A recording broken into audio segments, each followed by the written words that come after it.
I'm always so completely pumped after that opening. Hello, welcome along to the Zwift World Series show. I'm OJ Borge, with you for all of these elite races throughout the season. Excited to be here, absolutely excited to be here, as I have been for the two previous races. Now, if you're new to this, first time you're watching this, hello and welcome. The Zwift World Series is the newest and most exciting development in elite Zwift racing, with a regular season of epic races every 2 weeks, all leading into these championships. The Zwift Games, which are correct, March 2025. Now, today we're going to watch all the action from Elite Race 3. The men will go first, the women will follow straight afterwards, both taking on a brand new route in Yorkshire. It is called the Double Loop route. This is brand new to racing. A couple of people may have ridden it before, but excited to see how it goes down.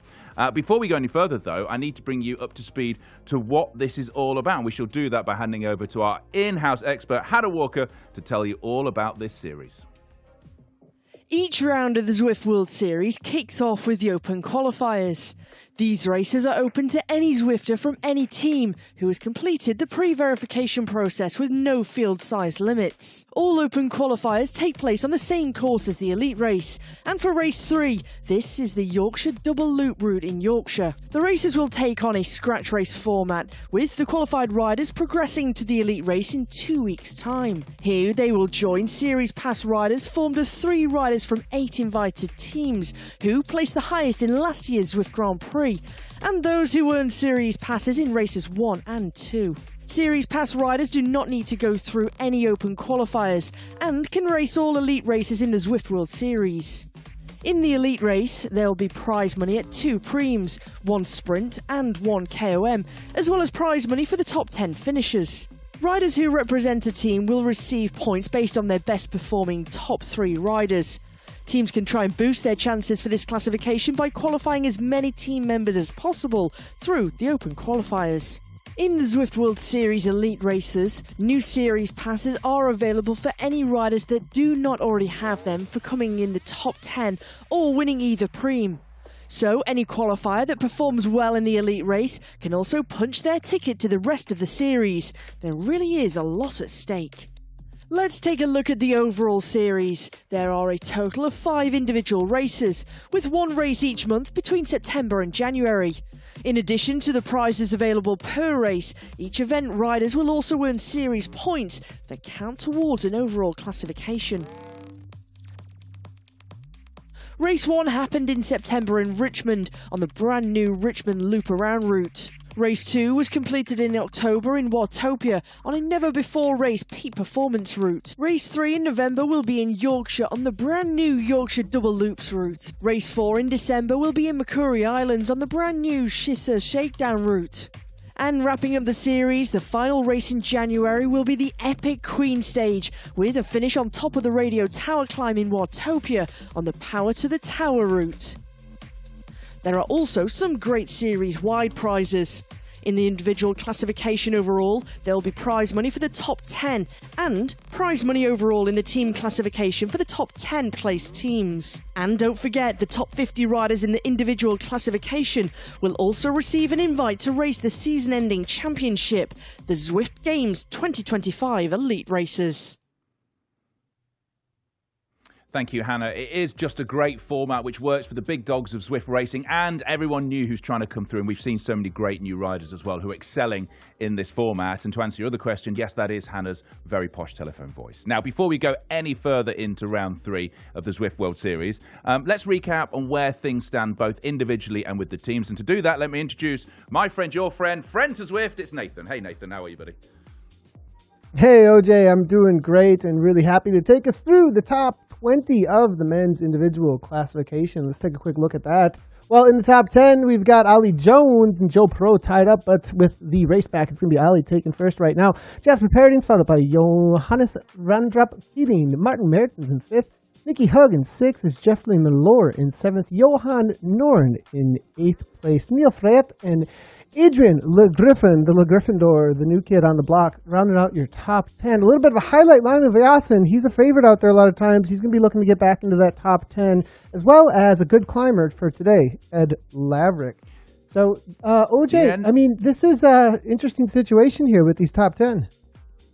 It is indeed. I wanted to ask you that question, actually, because we look at that top 10, we look at the top 20. Of the 2 rounds so far, what is the one name that stands out to you that has really excelled? Yeah, it's that Adrian for sure. Adrian LeGriffin, being somebody who's absolutely new to this whole scene, he's the new name as of this season, and for him to be sitting in the top 10 with athletes who have been around this scene for 5-6 years at this point, that's a major jump right in to the elites of the elites. You don't see that very often where somebody shows up on the scene and next thing you know, they're there taking down some top spots. So really impressive. I'd be interested to see if he can take that to maybe a podium coming up here pretty soon. I think we're going to take a look, though, at the top 10 team classifications as well, because we don't just have individuals.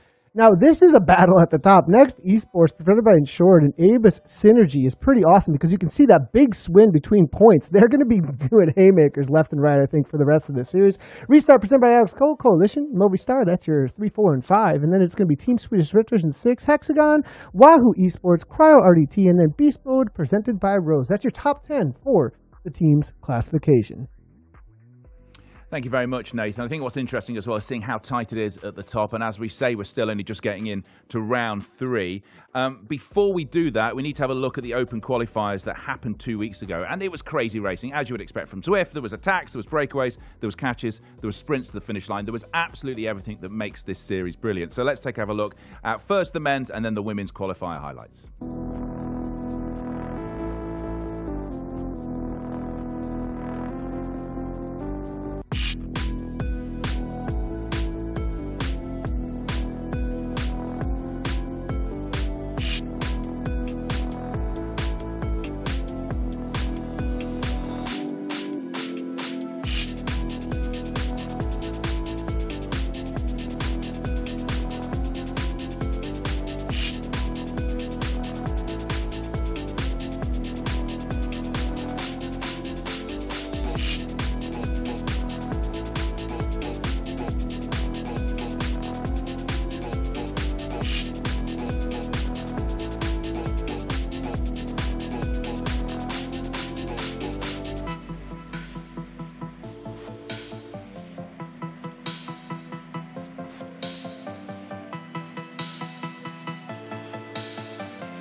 It was some pretty hardcore racing. It was great to watch. Now, as we head into race 3, we're calling this halfway point because it is the halfway point, race 3 of 6.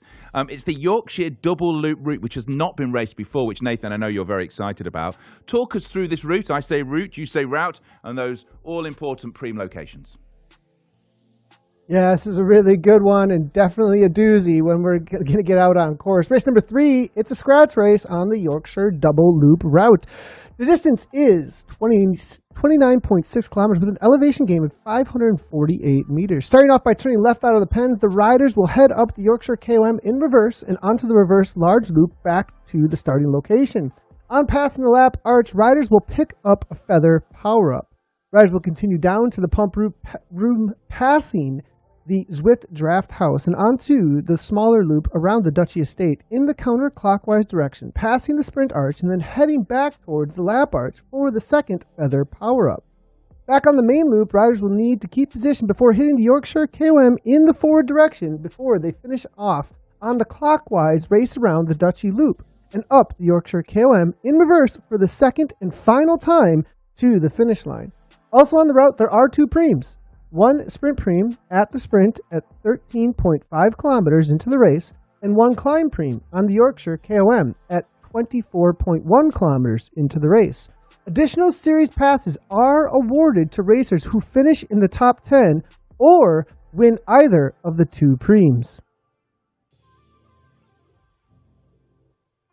Thank you, Nathan. It's a really punchy course. It's very, very punchy. The one thing, I think the question that will get answered when we get into commentary will be, because none of these racers have raced it before, how will that play out when we get into the depths of it? Because as we say, punchy, loads of hills, loads of climbing, loads of preems. And I'm not going to be racing, which I'm very happy about, as I did my first ZRL race for 2 years on Tuesday, and my buttocks and my legs still hurt. So I'm going to sit in the Zwift draft house and watch all the action. But let's see what some of the men have to say about Yorkshire. Up. Hey, I'm Olivier Simons. I'm Sebastian Avaux. Tim van Diemen. Hey, I'm Ollie Jones. Luke Elton. Jacob Björklund. I'm Daniel Turek. Hi everyone, I'm Brian Duffy. I'm Brad Guveras. Punchy race and hard one, yeah. It's lumpy. Rolly and lumpy. Punchy and burning. Very hilly. Painful the rest. Up and down. Bloody hell. 2 words, I'd say lumpy bumpy. Ooh, I don't know the course yet, sorry. I haven't checked that one yet. Race win. Oh, race win, for sure. Race win. Preem. I don't think I can hang on until the end. Race win. Preem. Race win. Definitely a race win. I hope it's me. I would say Lionel Friasen. Vujasin. Martin Martens. Maybe a Duffy, Brian Duffy, I wouldn't say. Duffy Jr. Brian. Dan Turek. Breakaway group. Yeah, by a reduced bunch sprint. Sprint from a small group. I think it will be a thinned out peloton that ends up in a bunch sprint. Not quite a sprint, but it's gonna all kick off with about 2 or 3 kilometers to go. In a breakaway group. Kind of selection in the bunch, and probably in the final selection from the bunch will join the breakaway. I think it'll be a small breakaway, so a sprint from the breakaway. A reduced bunch sprint. Not at all. Flagging. I have no idea. Flagging. Driving too slow. Riding too slow. No idea. I hope it means when you go too fast, you will be out of race. Flagging? Oh, is it like, cracking? Never heard of it, no. Burned? Or well in the red, I would think. I have no idea what flagging is. Sort of like what I am now. Just, you're fatigued. You're tired. That's cool. I think I'm going to start using that in South Africa. Yeah. Make it a trend. I am a big fan of any sort of review of this course being bloody hell. It's brilliant. Although I do think we missed a trick not trying to get them all to do Yorkshire impressions.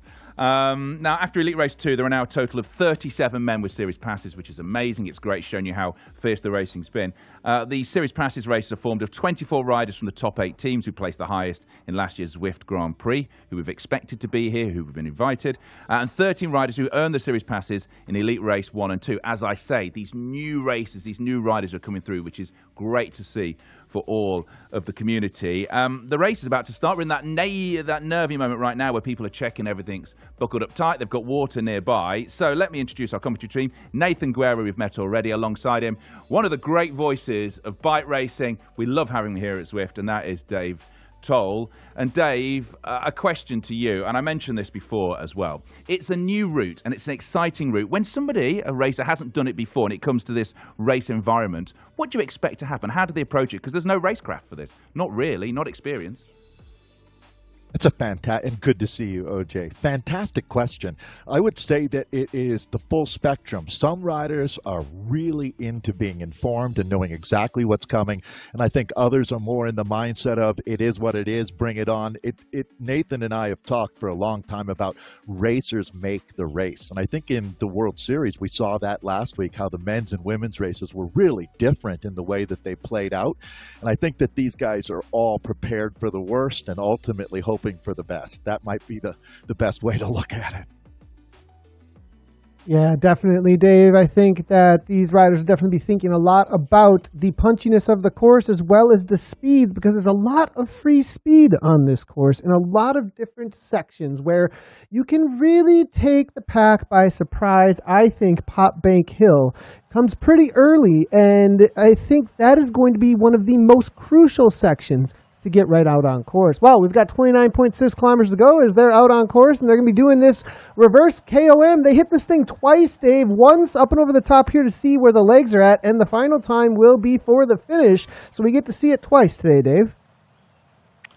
Yeah, and you know, Nathan, when you look at it, I think the second act is going to have a lot more drama in it than the first, for sure. You know, that was a really fun opening to watch. Like riders like Pim, I love that spirit. The one thing that I found interesting there was the comment from Oliver Simons, talking about going for the preem. That might be a bit of a false flag out there, I think, because he's one of the riders, Nathan, that I have on my short list, actually, someone to really watch out for in the finale out here today. So we'll see who wants to play some cards early. Will there be a split?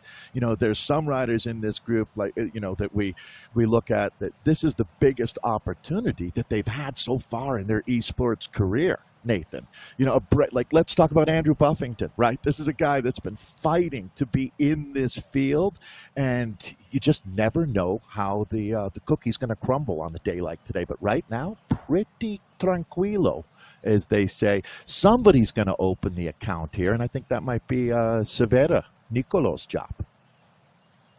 Nicolo, nice little kick here. Interesting. You know, we saw this from Merle Bernie in the women's race in the qualifier. She was able to get away here, but I don't think these boys are going to be doing that one bit today. This will get chased down real quickly with Ed Laverick chasing it down. Kaminsky's there as well. Zhao powering up in the 10 watts per kilogram. This is an interesting little press because we're going to get a little bit of a repeat of this later, because this levels out, as you can see, for a second. Ended at 3%, 2% grade, and then kicks again. And I think Nicola was trying to up that speed with that flattening out, because that can kind of cause a little bit of a gap and then a little bit of a roll through of that speed into that 7% grading. Doesn't get any kind of a gap, but putting the pressure on for sure.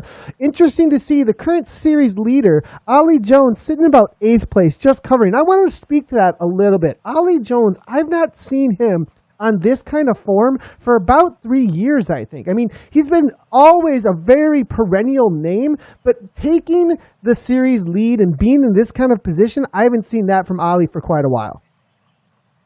Boy, Nathan, you know, when you take a look at the riders riding in the front of this group, every one of these names is in that pantheon of greats, to tell you the truth. It's the Jasper Peredains, the Joe Perot, who's way up there, the Powers. This is a little nerve-wracking to me. If I'm new to racing at this level, I would definitely have my head on a swivel right now, as you know, it's not a long race duration-wise, but the intensity of racing in Yorkshire is really, it's almost incomparable to any of the other worlds that we race in. This is going to be brutal out here, and I feel like the accelerator's starting to get pushed down on the floorboard here. Yeah, just a tad there. We should maybe see a little bit of separation at the back of those who are just going to be looking to hang on today. But it is going to be Matthew de Kock off the front with Gilles Power, his fellow countryman out of Belgium. And it's going to be Kroll, who we saw in the qualifier showing up for the first time, I believe, in the Zwift World Series and showing his face at the front end of a Zwift race. Kroll absolutely dominating in the qualifier, not being so risky, though, today. Remember we were talking about this, whether or not Kroll could hold hold on with the kind of efforts he was throwing down in the qualifier, just kind of taking it to the whole field. Now, amongst the best of the best, what will it look like? It looks like he's reserving a little bit more matches in the match book. I have a feeling, though, there will be a moment in this race where we can see that again from Kroll. I completely agree, Nathan. The quality of this field is changing the dynamic of the racing, especially in an event like this, where with so many, I mean, you can recognize so many of these names, but it's really the overall level that's gone up so high in esports racing, where the risk reward, that ratio has dramatically changed, where you have to risk so much more to get that reward. And it looks like at this point right now, well, there's Holden Camo moving up. Nathan, power-ups today, the feather ups, that's going to be the game craft in Yorkshire. Let's touch on that quickly, as this course demands that you operate at the very highest level.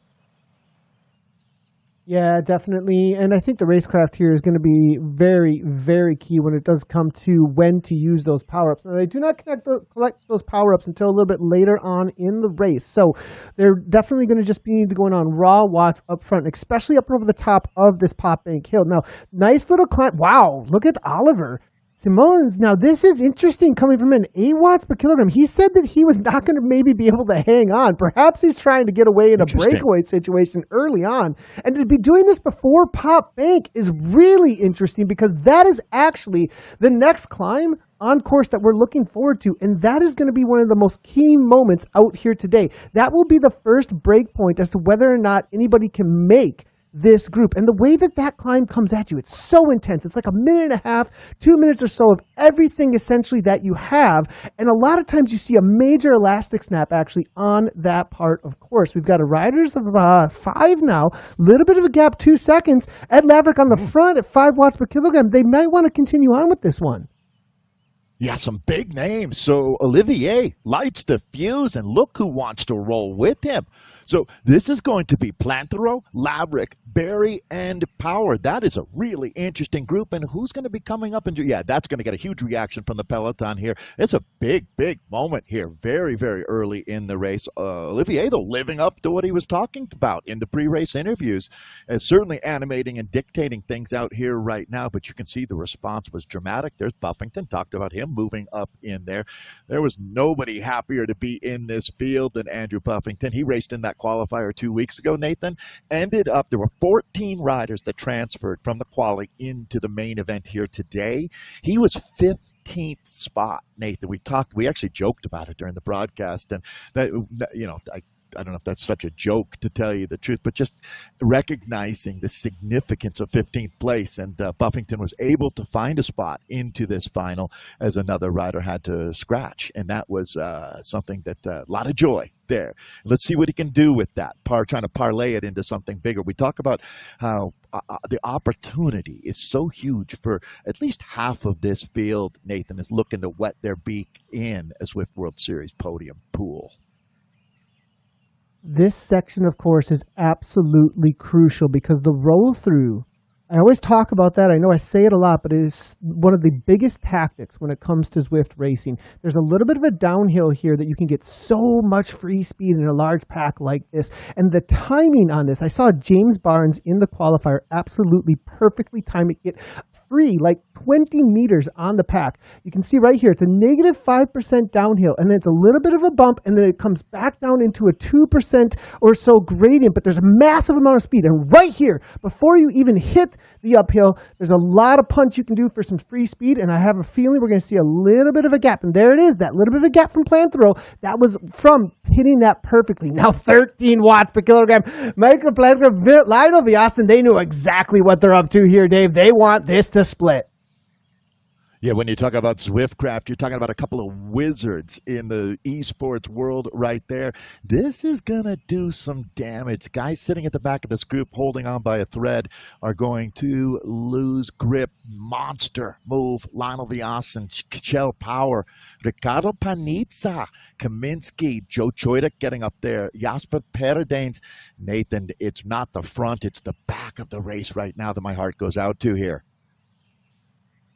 Yeah, and you know, the kind of way that you climb this you can put people so much into the red that if there's continuance over the top, it's actually the attack after the 1.5 or 2 minutes, after the intense gradient, because that's when the speeds can really go up. And a lot of people don't have that extra orange numbers for about 10 seconds or something. And if you have that, that's attack over the top, a lot of times can put people out the back. We'll see if anybody actually has that. We definitely have a front group starting to form up here. Are they going to be committed to this? And Christoph Kroll, we talked about him being the man that was maybe going to be on the attack, and he is definitely there.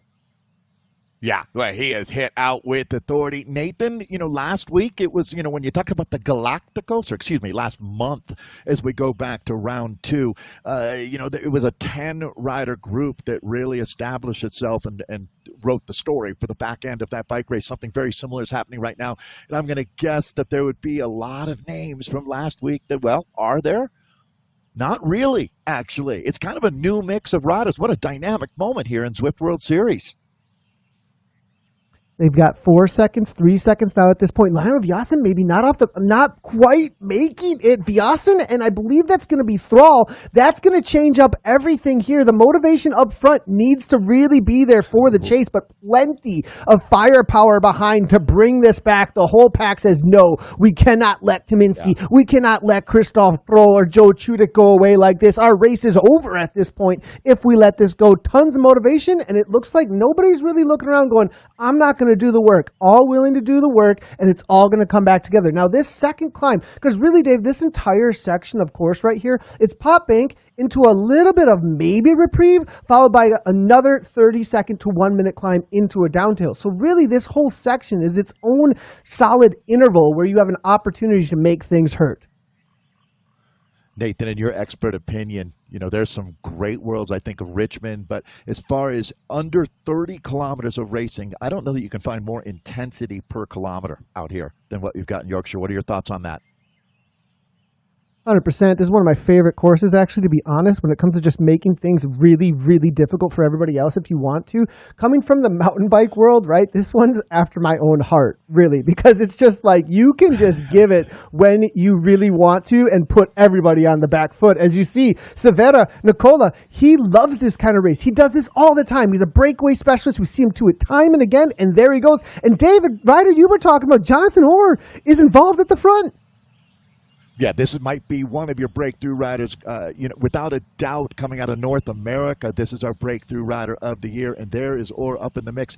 Nathan, I want to touch on what you were just talking about. You talk about how the simpler or the easier a race course is, the harder it is to win. This is the exact opposite of this. This is the kind of day where truly the strongest man or women have a better shot of winning. It's a little bit less tactics and a little bit more about ability on a day like today. And for a racer who's done their work, this is the kind of day that you're looking for. We're 5K away from that preem. So Nathan, I believe, and correct me if I'm wrong, but that breaks down as $1,000, but that splits and a series pass, but that $1,000 splits for 3 riders, I think is the case. 500, 300, and 200, if I remember correctly. And that's just inside a 5K from now. That's something that I would expect we hear Holden Cameau's name. Yeah, and if he can hold on, I wonder if Holden is still here. We'll have to double check our dashboard in order to find out. Let's talk about the dashboard for just a second, actually. For the Zwift World Series, the team at Zwift, they have developed this awesome, handy website for fans that has all the information you need to know about the race, and also links to a live dashboard for fans, which will help you follow all the action in even more detail. The website can be found at ZwiftWorldSeries.com, and the link to it is also pinned in the YouTube chat. Today, in the rider dashboard, you'll be able to see groups on the road in the left-hand column. A group will start when there is a gap of 3 or more seconds. For each group, you can see the number of riders in that group and average speed in watts per kilogram of all the riders in the group. You'll also be able to see the time gaps and distance on the road between each group. In the middle column and right columns, you'll be able to follow your favorite riders and all their stats. You can use the arrows at the bottom to toggle through all the riders in the field. This will allow you to follow your favorite rider in detail throughout the race. And just a reminder that the dashboard, it works best on Chrome, everybody. I'm actually using the dashboard right now. I absolutely love it. It is a great development to follow along with the race, Dave. It's incredible. It really is. information that you're getting there, like I'm watching it roll through here in that lead group, and there's not a name that I don't recognize as a true danger man here already. So taking a look at 45 riders here. We haven't really sorted much out at this point, Nathan. No, this is really interesting the way that this is going. Now, is Holden still here? Because if he is a serious danger man for that sprint. Now, it is a very, this sprint that's coming up, it is extremely tactical the way that it actually happens here. Because when you hit this sprint, it's downhill intensely, and then a sharp left-hand turn into uphill. And you cannot see the sprint banner actually when you start your sprint. It's like around a 90-degree turn right into an intense uphill, actually. And usually the riders will start on the long, drawn-out 2 to 3%, 4% grind into a downhill and then into an uphill. It's such a tactical sprint. It'll be really interesting to see how it plays out. Adrian Alvarado, one of the longest-standing elite racers on the platform, off the front a little bit here. Loving to see this from the Chilean. Yeah, the Condor. Now, this is going to get some attention. Looks like, Simone's there. Olivier, the Belgian rider, is going to be absolutely in the hunt for this Prem, coming up really, really quickly here. Boy, there really no rest for the weary out here in Yorkshire. No one would have anticipated that anyway, so you knew you were signing up for a brutal day at the races. But Nathan, it looks like we're going to see a proper sprint here for this Prem. All reset here now, as you can see. Jasper Paradines, 3.5 at the front. So when you see that below 5 watts per kilogram or even 5 watts per kilogram, you know that things are pretty chill unless you got a breakaway situation and they're just rotating at the front. Now, it is definitely a reduced field, though, at this point a little bit. What is going on? Did Michael Kaminsky have a dropout? Yeah, just seeing that. I'm seeing Kaminsky 22 seconds back after being on the attack. He's full gas 5.6, 5.8 at this point. This is not because he's still got numbers. He's still got almost 400 watts. This tells me he had what is equivalent to a flat tire and has to try and catch back onto the group. Yeah, absolutely. That I just saw that. And Nathan, it looks like there's another group not that far behind him, and you would wonder if they wouldn't benefit each other by linking up, but I don't know if they're going to be able to come back now. As here we go, really kicking off. It's going to be Arnie Jacobs now. As Viasen is up there, Ruben Dant, Nathan. But, Jacobs getting a nice jump on this.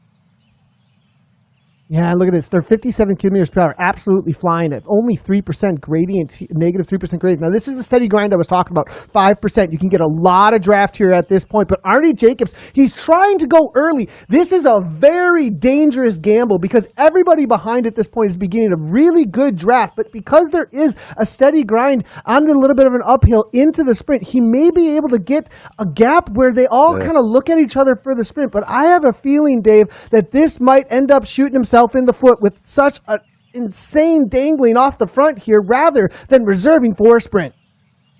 And I think he might be recognizing that in the next 10 seconds or so, because there's going to be a surge as we rapidly come up on 500 meters to go at this critical juncture out here. Going to use that feather power up, that feather up right there. I don't know if that's going to be enough. When you look at the monsters sitting back in this group, they look like they are ready to lock this down. Although, Nathan, as we get closer and closer to the line, Jacob's showing huge amount of heart here. Yeah, and Lionel Viasen now kicking at 14 watts per kilogram. He's going to come back real quickly here. Jacobs might be able to hold on, but no, here comes Viasen. This is what I was talking about. Into the downhill, 1% downhill gradient as Viasen comes flying by. There's going to be a sharp left-hand turn uphill there. There it is. Viasen perfectly timed with the gap. Nobody even in sight, and that's what I was talking about. It's the tactics for the speed, easily done.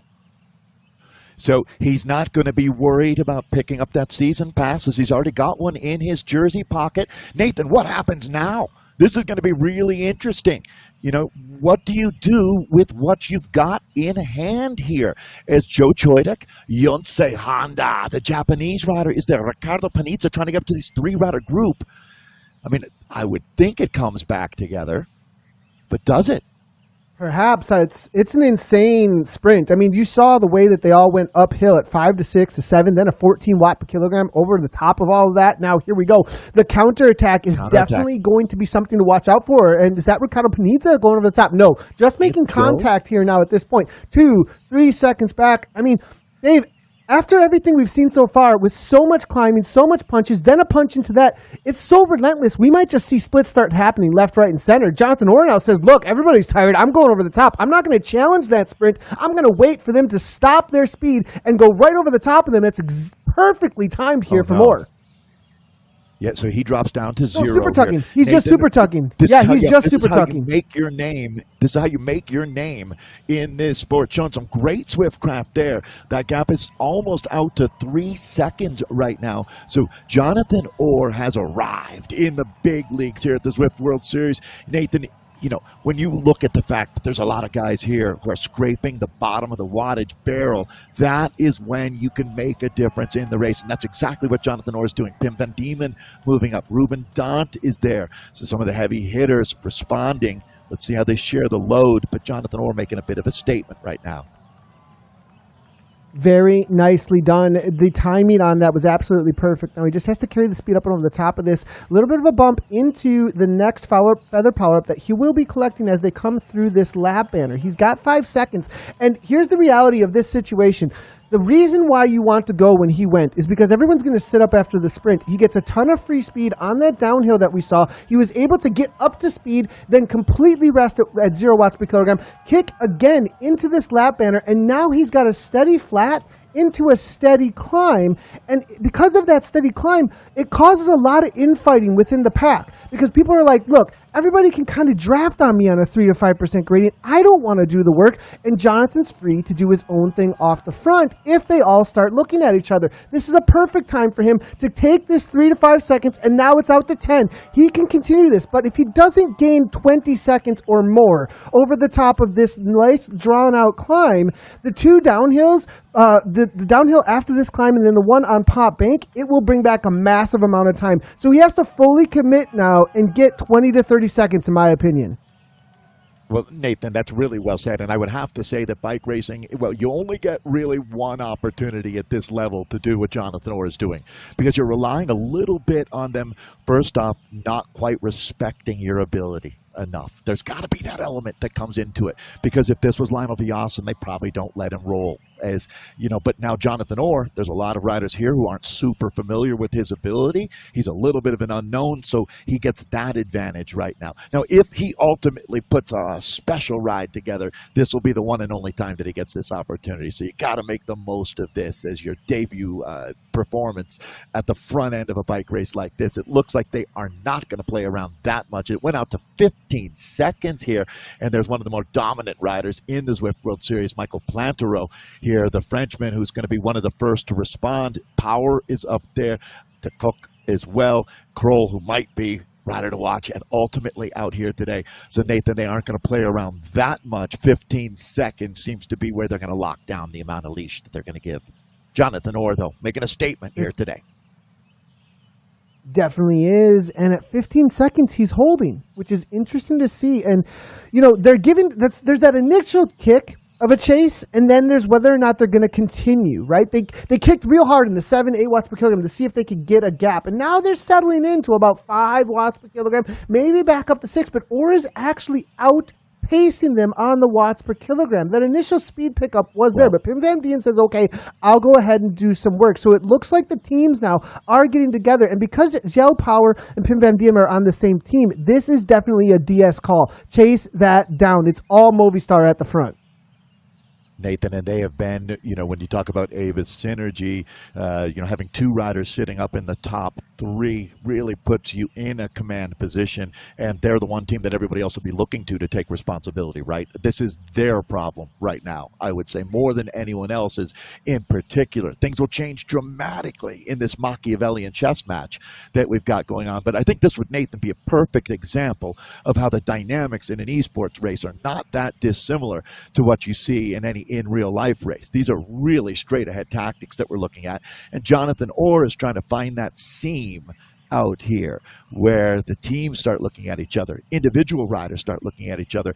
And, you know, as you were saying, Nathan, once they kick off the chase, the teams that are doing that work look around and have a moment of truth where they say, who's going to help? Yeah, and you see exactly just Ben Meer went to the front just a moment ago and then did only 4 watts per kilogram. Zhao Power over the top again with Movistar. Movistar with the motivation to try and keep these speeds up. And now the big question is, how much speed can Orr take up over the top of this climb and get into that 57 plus or even up into 65 plus on the downhill? Because that pack is going to have a lot of roll-through speed, a little bit of a snowball effect where they have an advantage over him and his watts per kilogram. Now Zhao Power now up and over the top. It looks like Ben Meer. But Ben Meer, is there some sort of a handshake going on with Ben Meer and Jonathan Orr, the 2 Americans, because he's going to the front and settling it down actually and allowing it to go out to 21 seconds, gaining more time over this pack. The downhill, though, it'll be interesting to see if they bring back time or not. Yeah, that's your these are not the droids that you're looking for moment from Ben Meer. Fantastic job there. There has to be some type of alliance there. Jonathan Orr, Nathan, came out of our qualifiers, and this is the perfect way to talk about the democratic process where, you know, becoming dual verified is a huge commitment for the riders, but it's really worth it. It's the thing that you need to do to be able to compete at this level. Jonathan Orr has arrived. Gap going out to, well, it's coming down now as it looks like James Barnes there, racing out of New Zealand, but for South Africa. As you can see that flag, as down Meer maybe looking to discourage this chase a little bit by just sitting on it right now, as gap is going to start coming down here, Nathan. So the reality of what racing in the Zwift World Series is all about, that reality sandwich being served up by the peloton, although they bring it down to 16, but seems to be stabilizing there. This is really interesting, Nathan. Jonathan Orr, though, what a ride today. He's doing an amazing job of taking the motivation out of the pack, actually. They have to match that 6 watts per kilogram, and Kroll goes back to the front and does it again. A little bit of infighting, not really a full-on TTT type of mode at the front here. They're not on the same team. So, or continuing on, the big question is what kind of speed that he can get on the downhill of Pop Bank and whether or not it can match, and then the roll through up into that next little climb. That next little climb after Pop Bank through the fields there, if he can hold on, I have a feeling it's going to come down to like 6 seconds, 5 seconds or so with how much speed that pack. But now that it starts to go out again at 15, I'd say they gain 10 back. At 20, they only get it down to 10 or so. So it'll be interesting because with 10 seconds, he might find himself getting the preem or battling for the preem up and over the top of the KOM that's about to come up here in a few Ks, and in a breakaway group perhaps. This could be a situation where he finds himself in a group that ends up off the front because of that preem.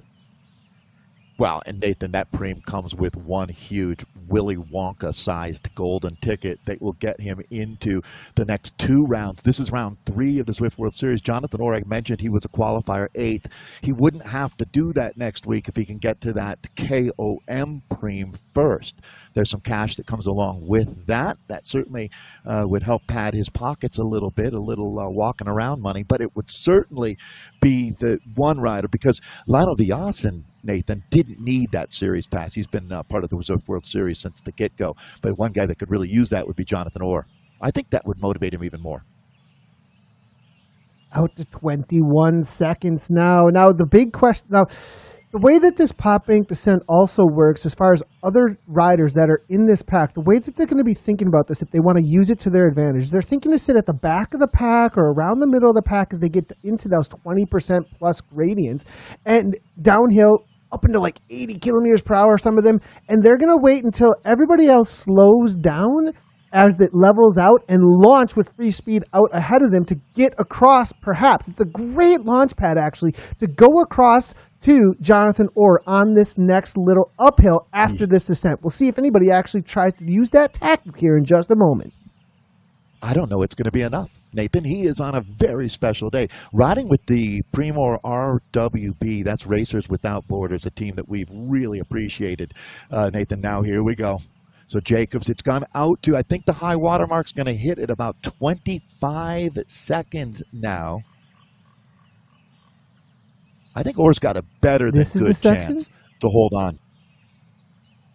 Yeah, I think to the top of the KOM. I don't know about after that. I think a lot of times they're going to be doing about 10 watts per kilogram up and over the top of that KOM. Yeah, for the KOM. Yeah, 100% here. And they're not launching. I am so surprised that they didn't launch with the speed. Ben Mir might be going to the front with just some like steady watts per kilogram, and Ricardo as well, but that was, everyone's looking. They're just watching each other. This is about the KOM because they're scared of it, actually, it looks like to me, and they don't want to waste an energy prior to it. Jonathan Orr has broken everyone today, Dave. Well, Nathan, it's beautiful. It really is. That's the hero's arc, and we're watching it start. Now it's going to be Laverick hitting out one of the most respected hill climbers on planet Earth today, an esports legend, and Ed Laverick now. Nathan going to kick off. So, all right, no gifts. Nobody gets anything for free. Jonathan Orr's going to earn this one here. 8K to go. 8K to go. There's really two different bike races going on right now. The battle for that Preem, that KOM Preem, and then the ultimate title for our champion. Oh boy, Nathan, this is what esports is all about. Scotty the Squirrel stationed perfectly up there. Scotty the Squirrel knows what's up. It's going to be really interesting on this right-hand turn how they take on the downhill, whether or not they're able to punch into a higher speed than this pack behind, because there is something forming up ahead. Ed Laverick being the instigator, Zhao Power, Richard Berry, Michael Kaminsky, the winner of the last race here. Andrew Buffington is able to get across as well. They got about 2 seconds on the pack. Crystal Call is there as well. It looks like they might be able to not slap to last. They might be able to glue this together just barely. That might take the motivation actually out of the chase. Laverick still with a little bit of breathing room. Buffington trying to go as well, but I think there just is enough draft to kill that main pack from being able to go across, but Laverick's continuing on.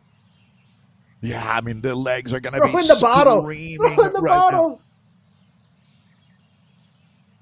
All right, Nathan. So Orr is the story. Laverick is coming. So who's coming up to join Ed Laverick? It looks like it's Andrew Buffington, AB, in full effect. This is an incredible ride, a breakthrough ride happening here in multiple places. Nathan, there's storylines happening left, right, center. Out here as we come inside of 7K to go. Gap at 19. Wow, Jonathan Orr has made his mark. He's going to get that KOM Preem, Nathan. At 3-minute climb, we've got a lot of riders who have not touched the front at all, and I have a feeling we're going to see a massive launch here in just a second here. It's gonna. I mean, if he's got it in the legs, I think there's an amazing chance here to take it down. 20 seconds versus a pack that has a lot of hungry lions waiting to pounce that are going to go absolutely nuts from bottom to top here. They're doing 8 watts per kilogram versus 6. This is going to be very close because they're going to shut this down real quick. Okay, you can see that distance. That couldn't go. I mean, it's like watching a Olympic-sized pool draining through a thimble. If you're Jonathan Orr's perspective, time and distance, it just can't go down quick enough. Down inside to 650 meters. Oh, what a sight that is. You can see, though, Nathan, I still think he's going to hold on, but he's going to be digging deeper maybe than he's ever dug before in his life. How can you not be cheering for this man? That series pass and the cash and the motivation has got to be even beyond that. Will Orr hold on, Nathan? This is some dramatic racing going on. You're right, Dave. 475. I think you're right, Dave. I think you're right. 7 watts per kilogram from Laverick. They did not kick as hard as I thought they were going to at the bottom of this climb. It looks like he's going to hold on to this. He's matching easily. Everyone's looking at each other. They say it's done. It looks like they're not interested any longer or just can't. Jonathan Orr, again, has broken them, and he's going to get that series pass, Dave. They either can't or they won't, but either way, Jonathan Orr, you are legend. Are you not entertained is what he's got to be thinking. Nathan, we talk about risk reward. We talk about the gamble, but I'm going to talk about one more thing. Betting on yourself. Right? That's exactly what he did against this monster group to step up. This is David slaying Goliath here in Zwift World Series today. Now we're going to reset, though. Look at how close it's going to come. Look at how close it's going to come. Yunsei Honda here now. Christoph Kroll almost able to get contact here at this point, but Orr takes it down. It's going to be Honda, I believe, followed up by Joe Chudik just nipping it at the line over Christoph Kroll. All right, and I do think, Nathan, after that effort from Orr, if he can find a top 10 overall, that'll be icing on the cake. at this point. Let's see what we've got now, though, as the situation really hit a reset button, as these guys, they gave him too much leash. They realize it. But I don't think anyone is going to be that upset with themselves, Nathan. I think this is just how the race played out today. Somebody was going to be a hero. Jonathan Orr's done that. Now we're going to get back to business here. Take out that 20-kilogram sledgehammer and start wailing away. But Jonathan Orr's not backing off. Not completely shutting her down. I wouldn't at this point. No, I wouldn't at this point, because the reality is, up over the top of this, there is a pretty good roll-through speed that you can take into the uphill, into the little bit of a sprint point up here toward the finish line. So sharp left-hand turn. It looks like he's going to get into that super tuck.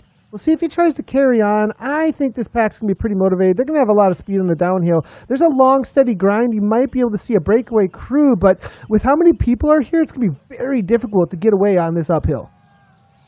All right, so yeah, confirming Yonsei Honda is a rider to watch for the future, without any doubt. The Japanese rider taking second at the preem, and then Joe Choidek, the American, in there for third. Hit the reset button, everybody. We're down to it. This is going to be that series pass going to Orr. That's the biggest moment that we've seen so far here today. But one huge moment coming up 4 kilometers from now. We're going to be posting up a winner for you. Panizza's back at it, Nathan, and Mads Buster looks like he's going to be with Plantero right now. Well, is this a replay, Dave? Except for Plantero can do it on a flat, but this is a course he can make it happen a lot easier, I would think, with non-stop attacks at the finish. You know, we saw him, and Ricardo Panizza is another one who loves this kind of a move. We've got 3 off the front, tired legs in the pack now at this point, and Miguel Plantero is looking to do what he does best, make the finish line very, very difficult. No sitting in as Plantero kicks with Ricardo Panizza. Daniel Turek goes across. All 3 of these riders who love a race that is nothing but sting in the legs. Well, Nathan, so many riders are predicting a reduced group sprint. I think our finisher who takes the win is going to be alone when he does it out of this race. It very well could be Daniel Turek, to tell you the truth. What a star this man is. Yeah, I think Turek is definitely looking for that kind of a win. He's been just hunting and hunting for it over and over again. I have a feeling that the pack is really going to start. You saw Christoph Kroll just a minute ago, Vinar Mail, a couple of others trying to make their way to the front, but you really start wondering, is it worth it to make this chase any longer? Everybody's sitting on me. We just saw Daniel Turek do a little bit of wave with the avatar, actually. That's almost like a chest pump here, like, hey, I got plenty still left in the legs here if I can wave with my avatar. As Turek kicks on here, Plantero up to 7 watts per kilogram. They're working well together at 5 seconds or so as Arnie Jacobs tries to bring it back. Yeah, Nathan, take a look at this group of 3 riders now. Plantero, Turek, and Panizza. There's enough horsepower there. If these guys fully commit to a breakaway, what do you think? What kind of chance do you give them to hold off a peloton with so many hitters in it still? I mean, you're seeing names like Thomas Thrall, who Thomas Thrall's nose hasn't been in the wind yet today. I'd expect some big, big things from him in this finale. Can these 3 do it? I definitely think they can, because the reality is Arnie Jacobs is coming across right now. He's gained 3, so he's in the middle. There's a pack that's right at this point, 6 seconds back. Arnie Jacobs is sitting in 4th in between them at 8 watts per kilogram right now, trying to get back on terms here, and nobody's really responding that well behind him. Plantero's got plenty. Yeah, these guys, I think, they're pretty much gone as they're able to get a lot of rest on these little downhills. It's only about 1.8K, and there's still another uphill to come. Dave, this is done, I think. Oh, yeah, this ship has sailed. Here we go. Lock it down, Nathan. I'll be stunned if this... So the Hexagon rider, Michael Plantero, who's been one of the more dominant forces in esports. His career has not been that long, but he burns bright. It's blowtorch time here now as, Nathan, the gap is actually growing as we're going to rapidly come up on 1K to go. Boy, a thumbnail sketch of which one of these guys has the best sprint, because I don't know that you attack out of this group and get a gap. I think these 3 are going to be locked in together. What are your thoughts on that? Is it a 3-rider sprint, or do they, the Fuga de la Fuga, do they attack out of the breakaway? for me, I don't know, this is going to be a tough one. They're all really good when it comes to this kind of a finish here now at this point. They're going to have to keep the pace insanely high because the pack is going to be very motivated. I think Mikel Planthero is just going to stick it to these two. Now, Daniel Turk loves this as well. I think Ricardo Paniza is the third man on this that's wondering whether or not he can match the reality of Turk and Planthero. Now, Turk, is he just sitting on the back? They're probably going to have a feather power-up still reserved at this point as Planthero now goes to 6 watts, but Paniza continues on. All right, Nathan. This is truly going to come down to two things. Who wants it more and who's the strongest? That combination is, I think you can kind of throw it. So 3 riders representing 3 different teams. That's going to be the rider from Czechia, Daniel Turek, French rider Michael Planthero, who's had some huge success in the Zwift World Series. These are all 3 riders that when we get down to the Zwift Games in March have a chance of being the ultimate champion. But who's going to be the real gladiator out here today? So, and how about Arnie Jacobs? Well, Arnie Jacobs holding off the peloton, but there's no doubt, Nathan, as we come inside of 500 meters to go, one of these men is going to take a huge win here in round 3 of the Zwift World Series. There's the feather power up from Planthero. Yep, at 400 meters, that's the place to go with the feather power up on this one. It's about 30 seconds out from the finish, and I have a feeling this is going to be just everything you've got to the line. Planthero continue on, but it's going to be Paniza, this Turek, no, it's Turek up and over the top. Daniel Turek goes very, very early, but I think that's perfect on this climb because it's not about drafting at this point. It's about just going at 4% gradient, and Turek has got the gap. Daniel Turek is going to take this one down, 11 watts per kilogram, round the corner, 2 second gap. There it is. He's been looking for this one for so long. Daniel Turek, Next Esports, wins that one. Planthero, it looks like for second with Paniza. Look how close the pack was. Wow. Battle Royale. And Daniel Turek taking it out for the Next Esports team. Nathan, that certainly helps their cases. They've been up there first and second. It's gone back and forth, just body blow after body blow being thrown throughout the Zwift World Series. What a finale there for the men's race. And there's your champion, Daniel Turek, with one of the bigger wins in Next Esports. Great run for this team. One of the top squads on planet Earth. But today's got to be sweet. That was quite the tactic there from Turek, looking for that win. We did not see him too many times with his nose in the wind. Obviously was waiting for that moment, perfectly timed with that kick after the KOM and the roll through up and over that little bit of a grind. Turek absolutely killing it. I mean, with 2 seconds, Dave, he dominated that. Now, behind 4th and 5th place, Ali Jones, Lionel Vyazin, Coalition, looking to try and make up some of the points that might be being lost there for the overall. It's definitely a close one, I think, with Ollie Jones taking 4th place today. Yeah, Nathan, I love the situational awareness there from Daniel Turek, getting the jersey zipped up within 10 seconds of finishing there. So there's someone whose brain is firing on all cylinders. To be aware of that after an effort, because, Nathan, you've done it yourself. You know how deep you're digging. I mean, when we talk about the pain cave, they're in it without a flashlight, banging their heads on the wall, and he's able to still come up with that kind of awareness. Very, very impressive job. Yeah, obviously they had done their homework about when to go. Perfectly timed, and he had the watts at solid 10 plus. So let's go ahead and take a look at the results for the day. And it looks like there it is. Daniel Turek taking it down a full 5 seconds, actually, back to Mikel Planthero and Ricardo Paniza, saving up for that big burst to the line. Ollie Jones takes down 4th, followed by Lionel Vyas and Joe Chudik in for 6th. Jasper Paradines, Sebastian Hivot, Neil Freyet, and Martin Mertens. That's your top 10 today, Dave. I think, are we going to go out to top 20, I believe, as we wait to see how that's looking here for the riders. But go ahead, Dave.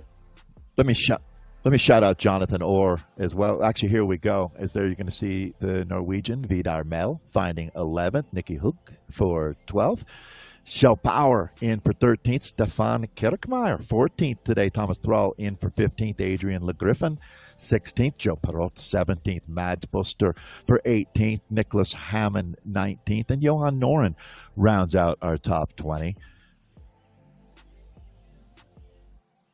Joe Chudik we saw in there grabbing a top 10. Yeah, Joe Chudik is the only one that didn't have a World Series pass, actually, Dave. So good for him on grabbing 6th place today. Yeah, the top 10 riders, almost all of them had already punched their season-long Zwift World Series ticket. So congratulations to Joe and Jonathan Orr, who both pick up that opportunity. Our first preem today was won by the mighty Lionel Viasen, right? So Lionel already had that. He'll take the cash, though, I would think. You don't turn that down, Nathan. Yeah, massive take down there from Lionel Viasen. So I believe, did we say we're going to have an interview, I believe, with, here we go, finish line podium. Daniel Turek, Michael Planthrope, Ricardo Paniza. The preem there, obviously, with Lionel Viasen, Joe Chudik, Yonsei Honda. And then the second preem there, Jonathan Orr with that breakaway, Yonsei Honda again. Wow. Showing that he's got the kick as well as Joe Chudik. I could imagine we run 25 Zwift World Series and we would never see two riders appear in Preem 1 and Preem 2. That's very, very impressive. Shows a lot of depth there. I'm going to be watching Yonsei Honda very closely. Exciting to see riders from outside of the established esport dominant countries, right? The Northern Europeans and like we saw with Adrian today from Chile. The nations like Japan represented here by Yonsei Honda. So that's your top 3. Always nice to be up on these hotly contested podiums. Nathan, still looking forward to the women coming up, but a lot to talk about with this men's race that we just witnessed. Haven't seen that much excitement in 30K in a long, long time. Yeah, that's one thing I absolutely love about this course is how much it throws at us in order to really make for an exciting race. Yorkshire is one of my favorite places actually to race in Zwift, as I said earlier, simply because of that. There was nonstop action. There wasn't a lot of sitting around. Always something happening out on course. Well, I see that they have got Daniel Turek on cam working out, getting the interview set up. I'll be really excited to hear about what the team tactics were from Next out here today. I'd also, Nathan, if you have a chance to ask, I'd imagine you'll be asking the questions. I'd be curious to hear what their thoughts were with Jonathan Orr today. At what point they realized that he wasn't coming back for that preem, because that's a big deal. Definitely a big deal. Let's go ahead and hand it over to OJ. Maybe he'll get some insight into what happened there.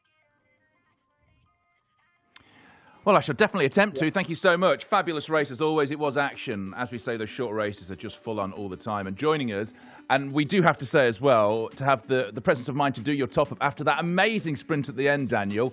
A, congratulations. And B, was that the tactics today, to leave it till that final climb, that final sprint? Hello. First, I have to say it's my first, I would say, proving on the Zwift. So it was kind of unexpected today. As after the Worlds, I had some sickness and I was in not a good shape, I would say. So I was about to try something. As this course was kind of, I mean, if you are not a sprinter for 1 minute like me, you need to try something. So I just follow one move. And then we started to work together.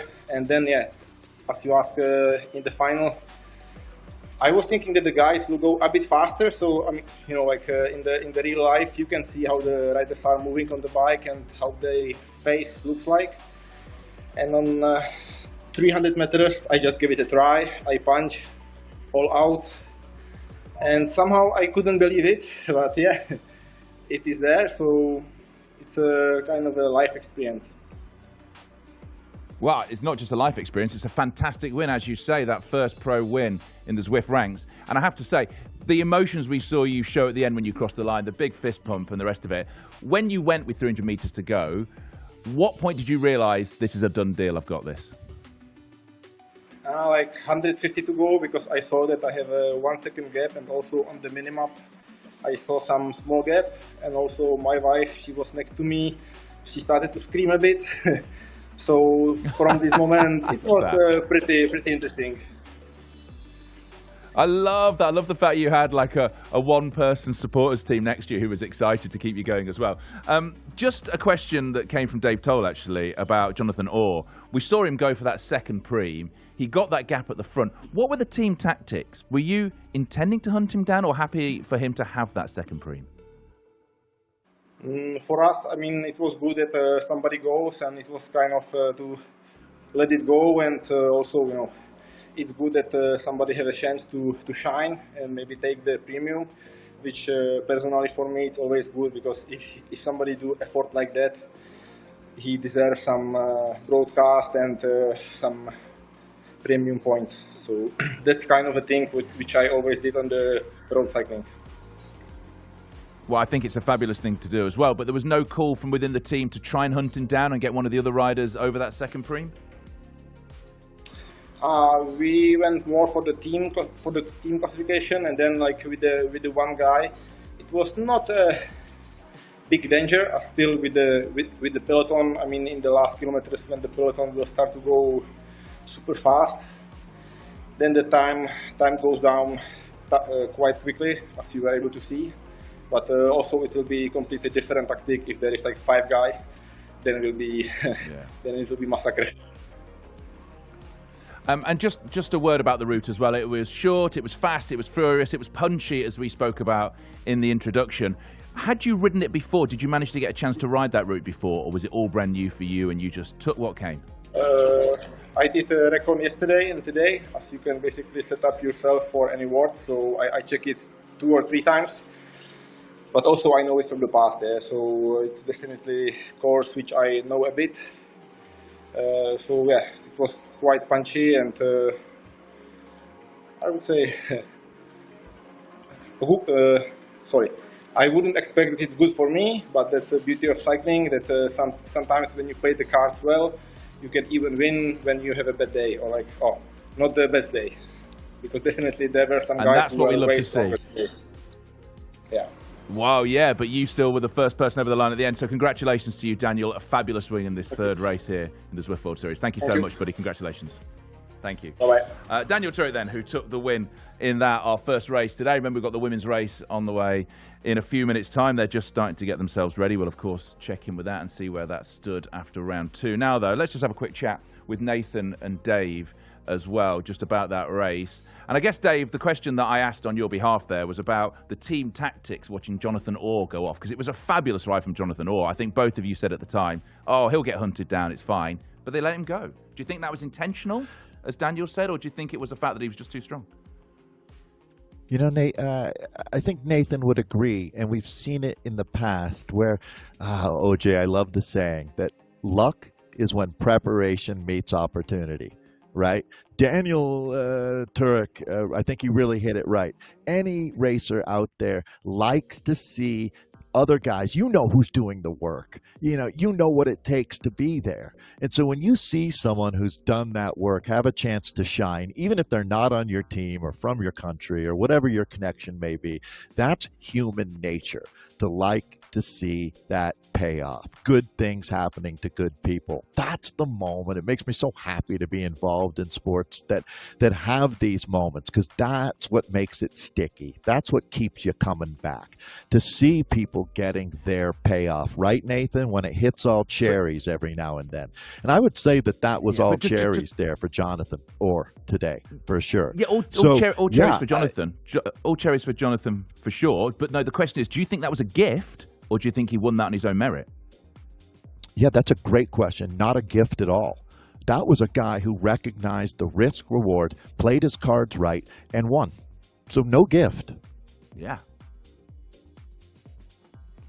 Nathan, I believe we've got the table in. That's now sorted. Do you want to take us through the final placings, who's won what, and who's also got their series pass as well? Because we know Jonathan's got one, which makes this format, as we said at the start, so exciting.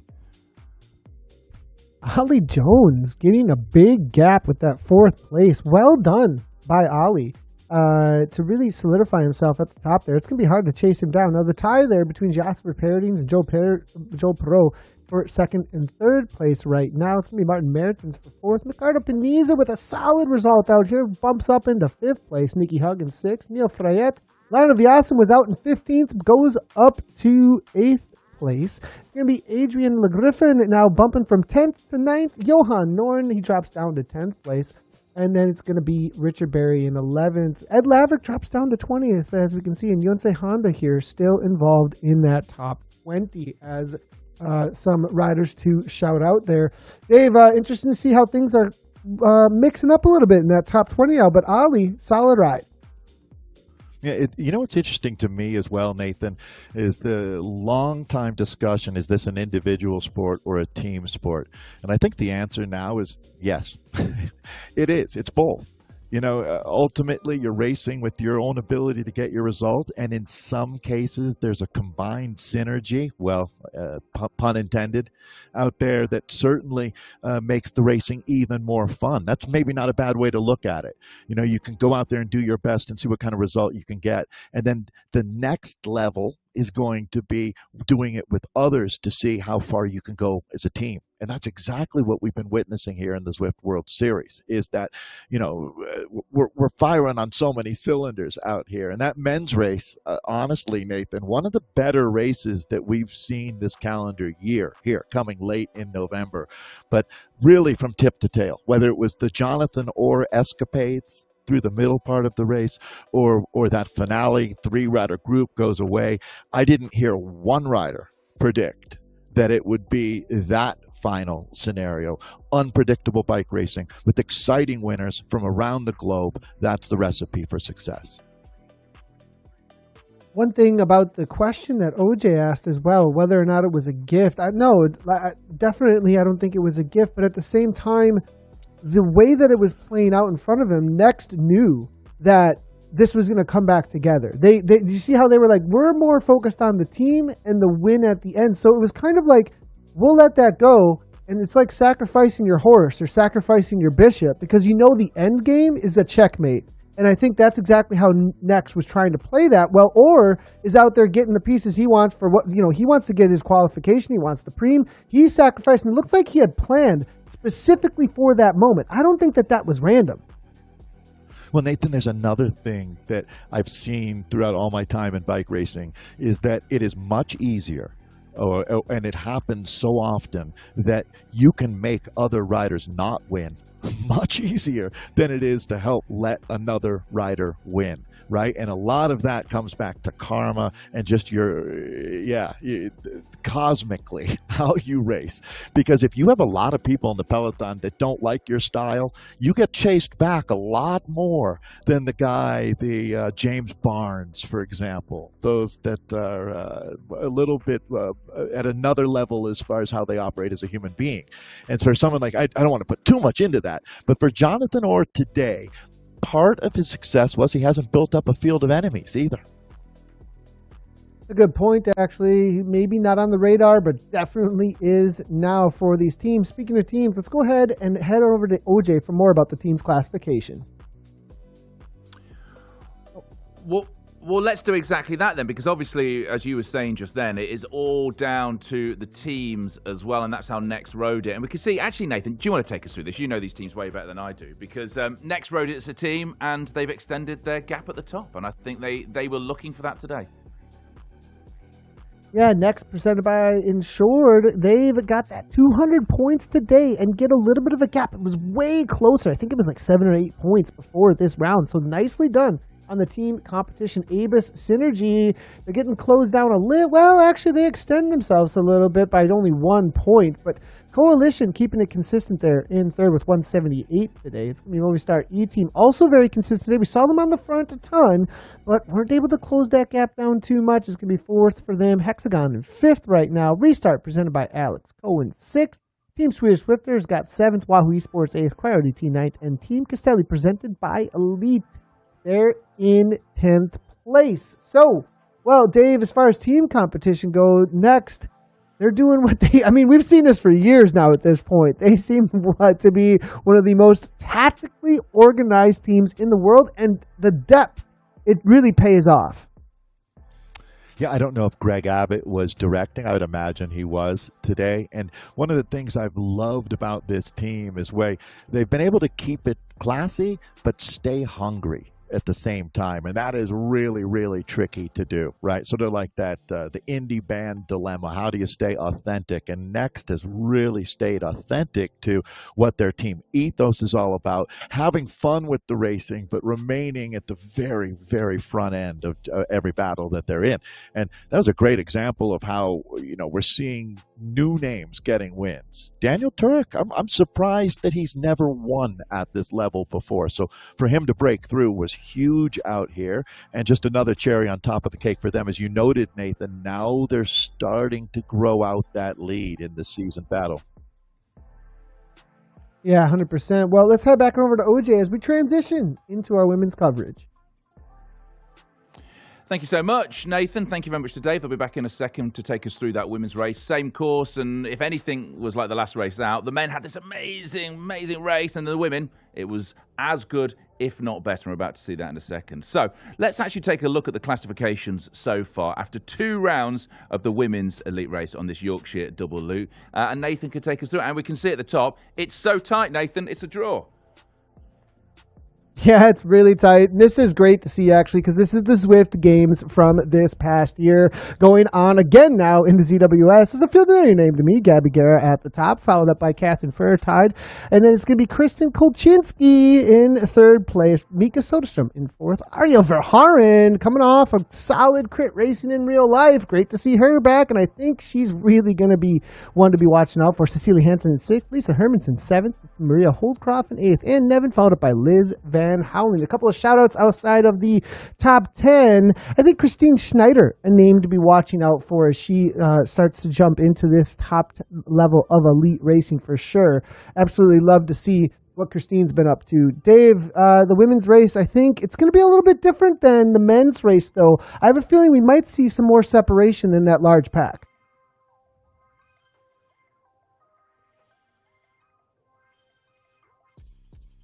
Now we have the teams, it looks like, here for Aeonian, as Aeonian here at 212 at the top. For the first race, 208 for the second at 420. Nice little gap here for Aeonian. Wahoo Esports in 2nd. Coalition in 3rd. Priority T in 4th. Next Esports presented by Ensure in 326. And Cyrus Esports, Abus Synergy, Movistar, E-Team, Team Swedish Zwifters, and Hexagon there. That's your top 10.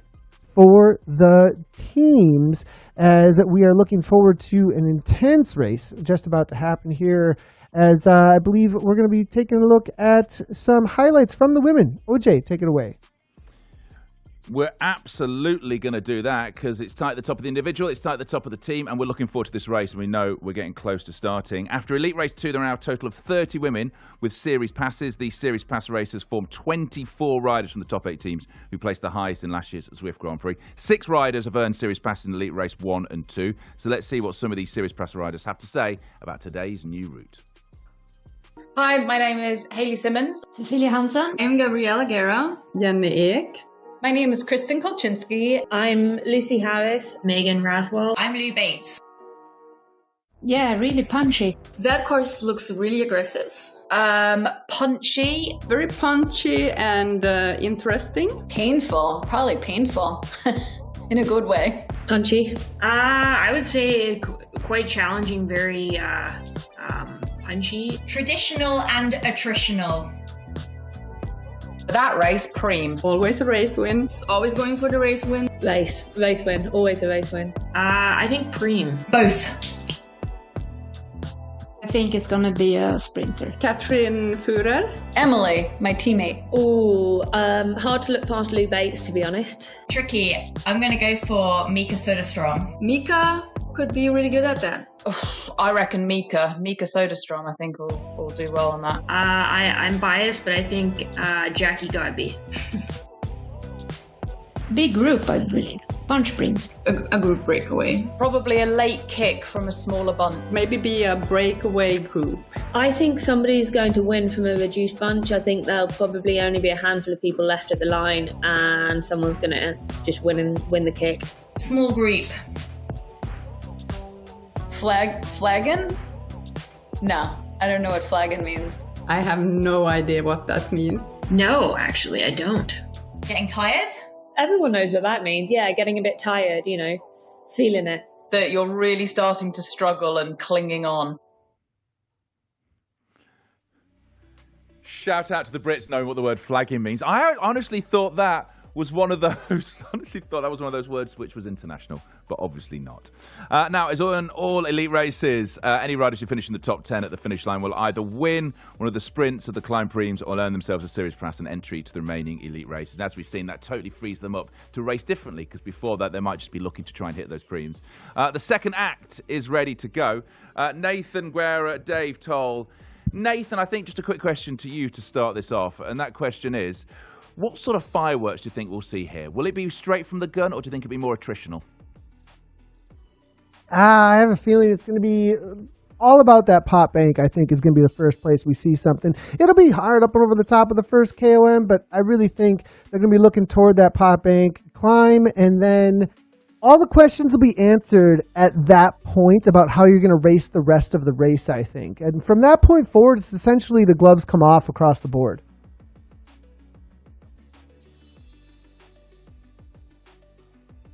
I'd say it's a bit like law school, Nathan, where you lose half the class in the first 2 weeks, right? So I think it's going to be something like that, where, like you're saying, a lot of separation early.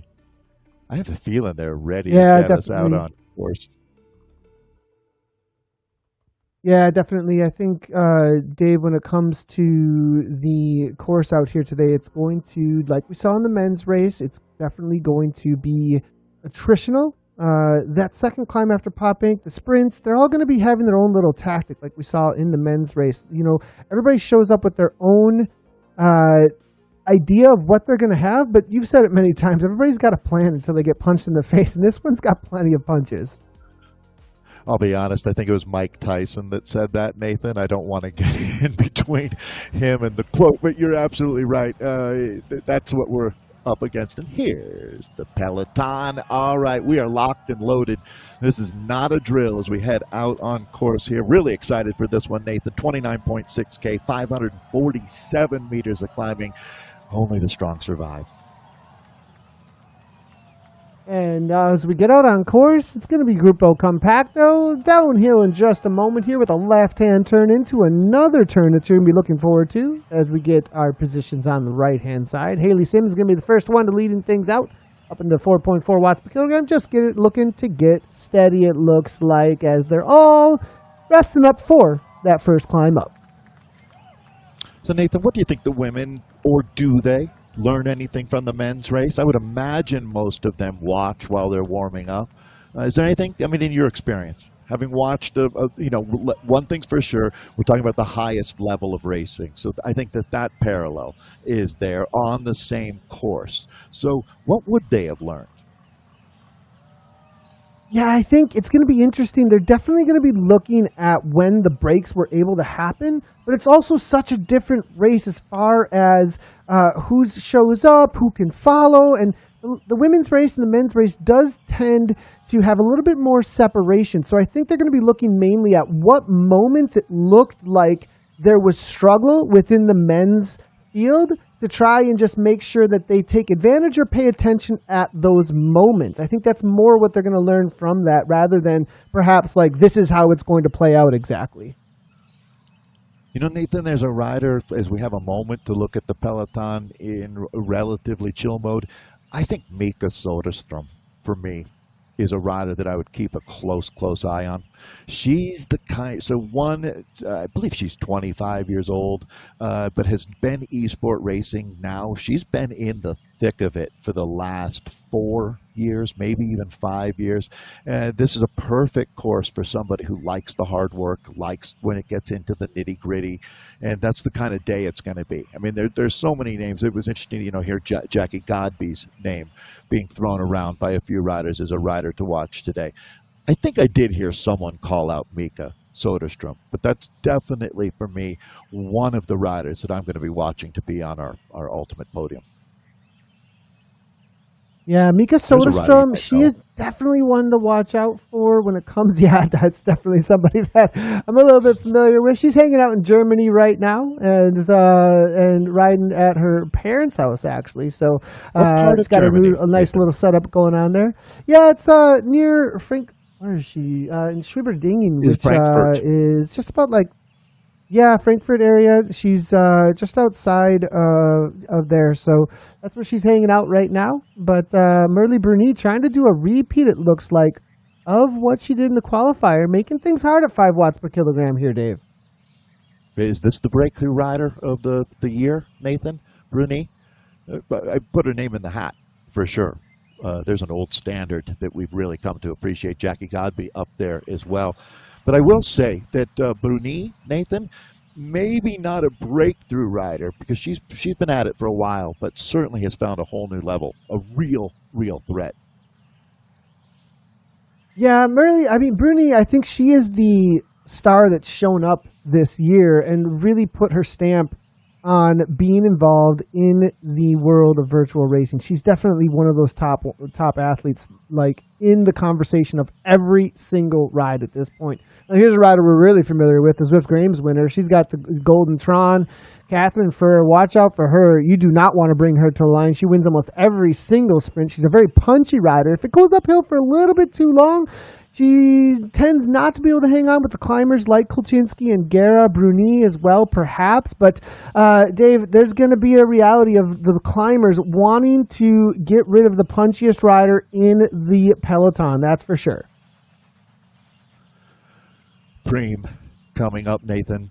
As we saw with the men, the first Preem went to an established rider who's already been a part of the Zwift World Series. They had their season pass. There are 3 riders for 8 different teams that are racing in the league here.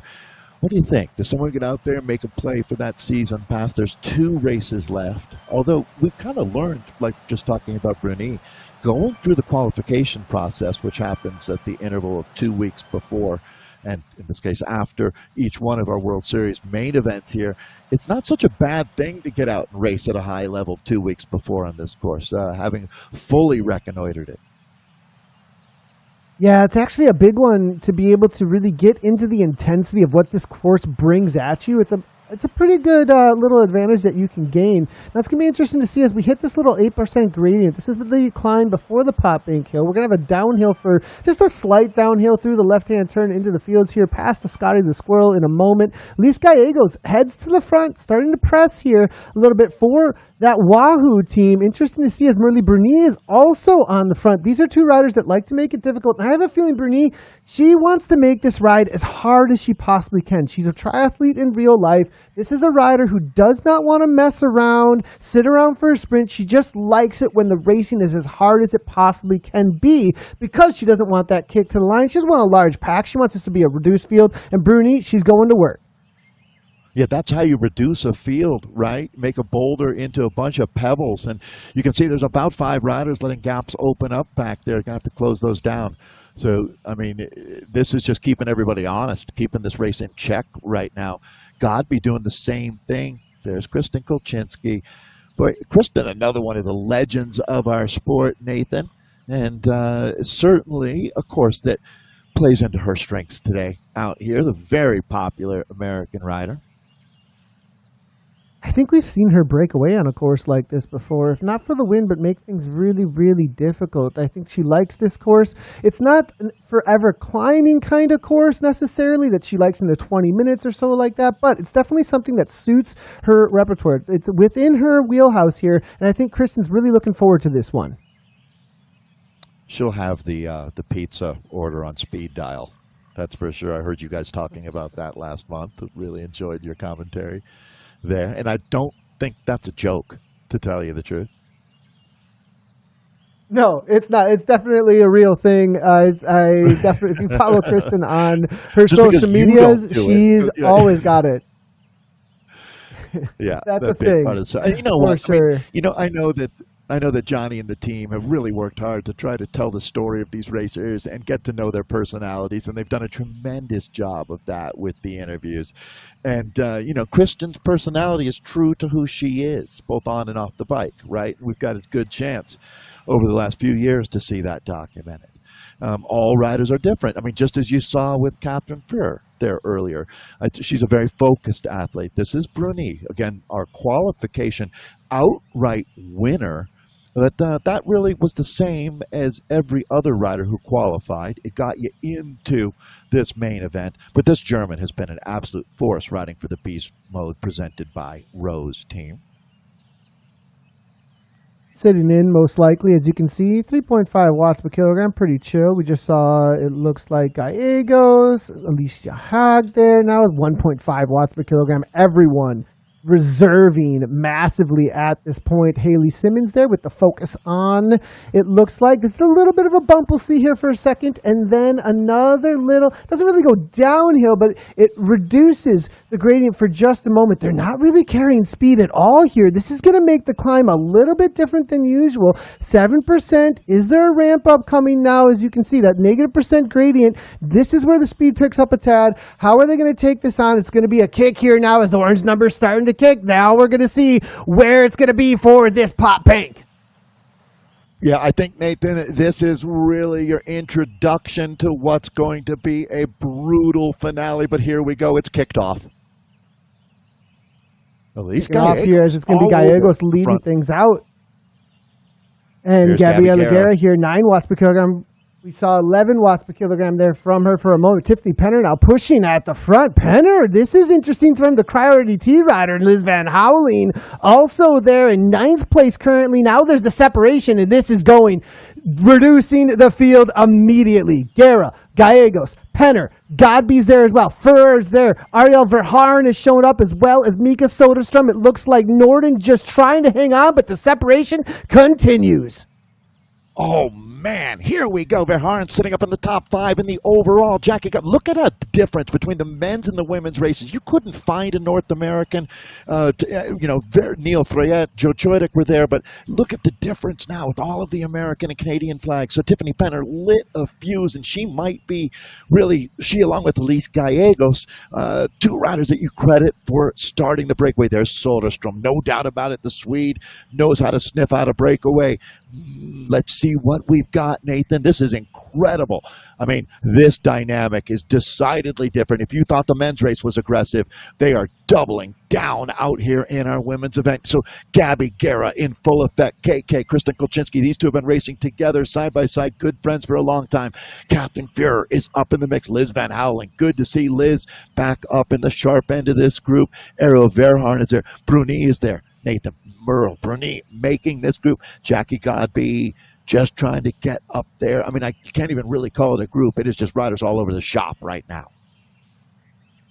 Little bit of separation now at this point. It looks like with the left-hand turn now, Guerra was absolutely on the gas in that leader's jersey. And it's going to be Kristen Kolchinski able to make it as well. Liz Van Houweling has made it, it looks like. Catherine Furr. Merle Bruni is actually off the back here, trying to get back on terms, kicking up into 6 watts per kilogram. Are they going to continue on? Everybody resting up now at this point after a massive up and over the top attack from Guerra, trying to create separation, unable to make it happen. I think everybody sat up going, whoa, what was that? That's crazy. And I don't know. Well, look at this. It's coming. Does Merle Bruni make it up? And I think she might. I'm a bit surprised. If you'd asked me 30 seconds ago, Nathan, to be honest, I said she goes back to the peloton being led by Nicole Meyer and Elise Gallegos. This split is so dynamic. The Brazilian Gabby Guerra is there. Kristen Kolchinski is there. Fuhrer is there. Oh, Soderstrom, Verhaeren, and Van Houweling. And I think Merle is going to join. This is going to be a huge effort for her to get across, Nathan. There she is. She's tagging on. Incredible effort. So now, does she go right through this group? Oh, my goodness.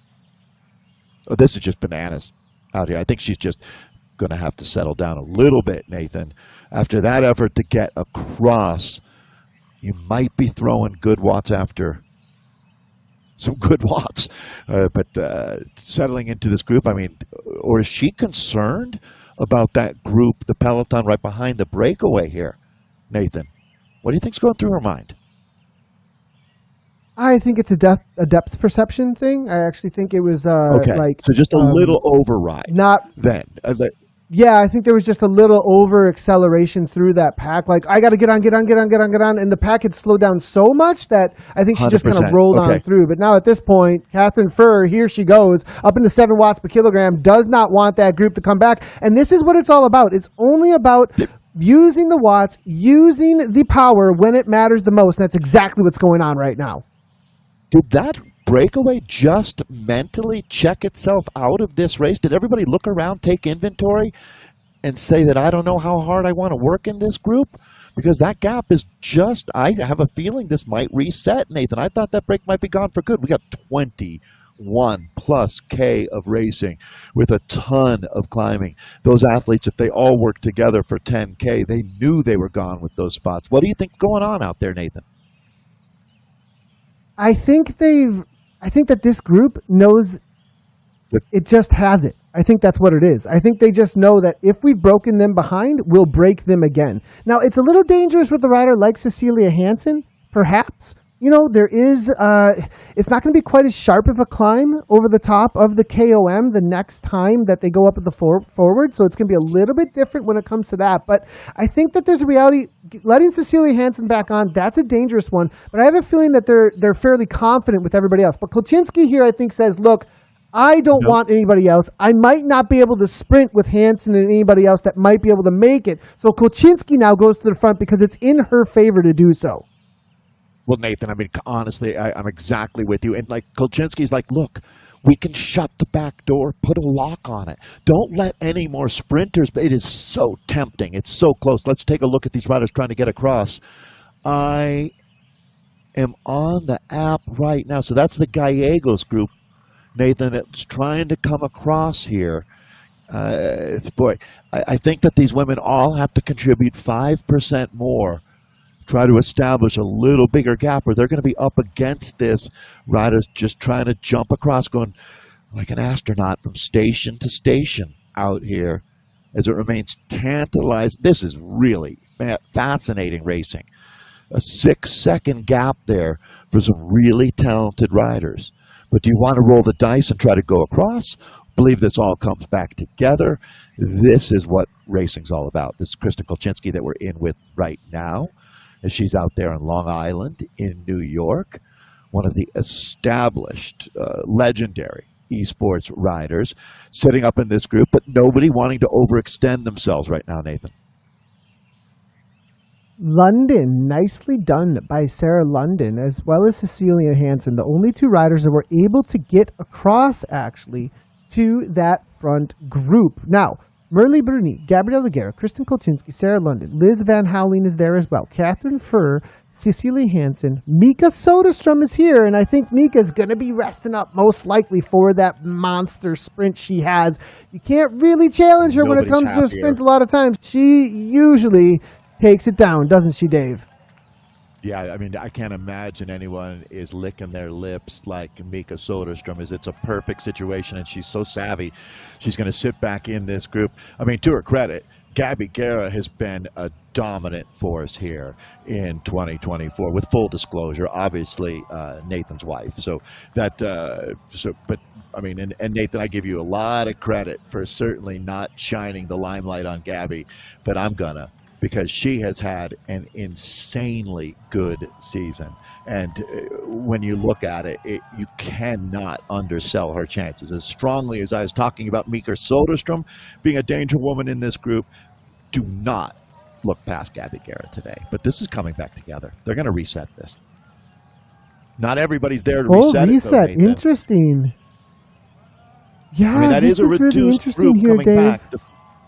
Haley Simmons in this 15-rider group with Elise Gallegos, Alicia Haag in there as well. This group has got a lot of hitters that, but I think your point earlier about looking around and saying, hey, look, if we get this kind of gap here, we can do this again. The cream separated from the milk, but we can do it again if we need to. And this shows you how tactically astute the level that these women are racing at. So far from, and there he is. It's back together. So like watching in the diner, 2 bottles of ketchup being poured back in to make one new one. That's what we've got. A new bike race here. Freshly minted peloton, minus a few. 23 total making it here, it looks like, in this main group. And now it's just all going to be very calm, most likely. Yeah, completely. Especially with the sprint coming up here in just a moment. This is going to be all about thinking about what is going to happen. We saw the separation that happened, as well as the breakaway from Jonathan Orr immediately after the sprint. This next section, and this is an uphill sprint, essentially. You've got a little bit of a down just for a second right before, but essentially you're just on a steady grind uphill climb into a kick for a big prize. So I think the reality is that there's going to be a massive chill out. Now, unless somebody tries to pull off what we saw Arnie Jacobs try and do, Dave, in that last race to just break away from it all, will they just watch? Well, I'm looking for a command performance here from Tiffany Penner, to tell you the truth, Nathan. Another rider who has leveled up a couple of times over the last years. And I'm going to say what an opportunity it is to get that season pass here as well. It's not just the cash. There's a significant chunk of change waiting at the line for the top 3 riders as they come through. But that season pass that so coveted. It really is. So let's see now. Are we going to have a classic sprint? Someone's going to get out in front of this one, I have to think. So, Nathan, but many of the riders here have an ultimate objective. If you've already got that season pass, you're here to win a bike race today. And that means you don't mess around trying to pick up some pocket change. Don't step over $1 to pick up a dime. Yeah, we've only got 700 meters now, as you can see. But you remember what we saw from Lionel Viasen going before it even had the downhill section. He made a big kick, threw down that feather power up, got the jump on everybody, carried the speed through up onto the uphill. Will they time this the same way, or are we just going to have kind of a watch each other with a kick to the line at a few hundred meters? This is an interesting one here with 500 meters to go. Was a decent number. More than half the women in this peloton wouldn't mind if it was what you said, Nathan. Let's just do a sprint, kind of like an American criterium race where you know it's going to come back together, because your biggest danger here is that a counterattack goes. I mean, we're deep into this race, basically just shy of 30 kilometers of racing with well over 500 meters of climbing. That is a ratio that's almost unheard of in the sport. And this is amazing that we're down inside of 300 meters and no one's moved a first piece around on this chessboard. Wow, they're really leaving this one extremely late. Nobody even did the kick the way that we were talking about. This is insane. Mika Soderstrom with a massive kick. Is Mika's going to take this down? She's got the gap. Guerra's there right behind. Guerra, Elise Gallegos is always there. Oh my goodness, Bruni now coming through for third, it looks like. What a kick. It's going to go 1-2 to Wahoo with Bruni coming across there for third. Solid from Mika Soderstrom. They left it so late there. That was crazy late. Well, and that very well could be your top 3 overall in that group right there. And this is it. This is going to be a dangerous moment now. After that sprint, this might set the table for the next move, or maybe not. I mean, this really could go either way. You can see those small gaps there. There should be enough momentum coming from the back of the group, enough riders that did not want to contest in that preem sprint. But when you see some names up there like Kolczynski, Guerra, Buehrer, Soderstrom, Hoekstra, first time, Kimberly Hoekstra, Nathan, the Netherlander. She's a rider to watch, an emerging talent for sure. Here's the split. Captain Furr making the cover there. We saw, now there's definitely some tactics being played out here. Kristen Kolczynski is there. She's going to be the solo rider in and amongst us as far as team tactics go. It's going to be Guerra and Soderstrom, both on the same team for Wahoo, and then Furr also solo in this situation here. Kolczynski's, though, extremely motivated. This is the kind of group Kolczynski wants to see, and this is a moment of truth here for everybody else in the race. They've got 1 second on this, but there's about to be an uphill kick into a long, steady grind. People are going to be looking to go across, because this is definitely a moment of truth that they make the kick into orange numbers right now. Yeah, I mean, the reality check is right here, right now, as Yeah, there's enough riders in that back group that realize I can't start this on the back foot. Guerra has moved up to the front. Soderstrom, Kolchinski, Fuhrer. How about Jenny Eck? Always in there. What a battler on a course that's made for punchers. Let's see what kind of result the Finnish rider can get. This group gets a little bit smaller when you take a look at it here as we make our way through Harrogate. Going to collect another power up in just a moment here, but the group was able to bring it right on back. There just wasn't enough, they all kind of looked at each other. There was confusion about whether or not they really wanted to go. There's the reality that Fuhrer is covering and killing a lot here.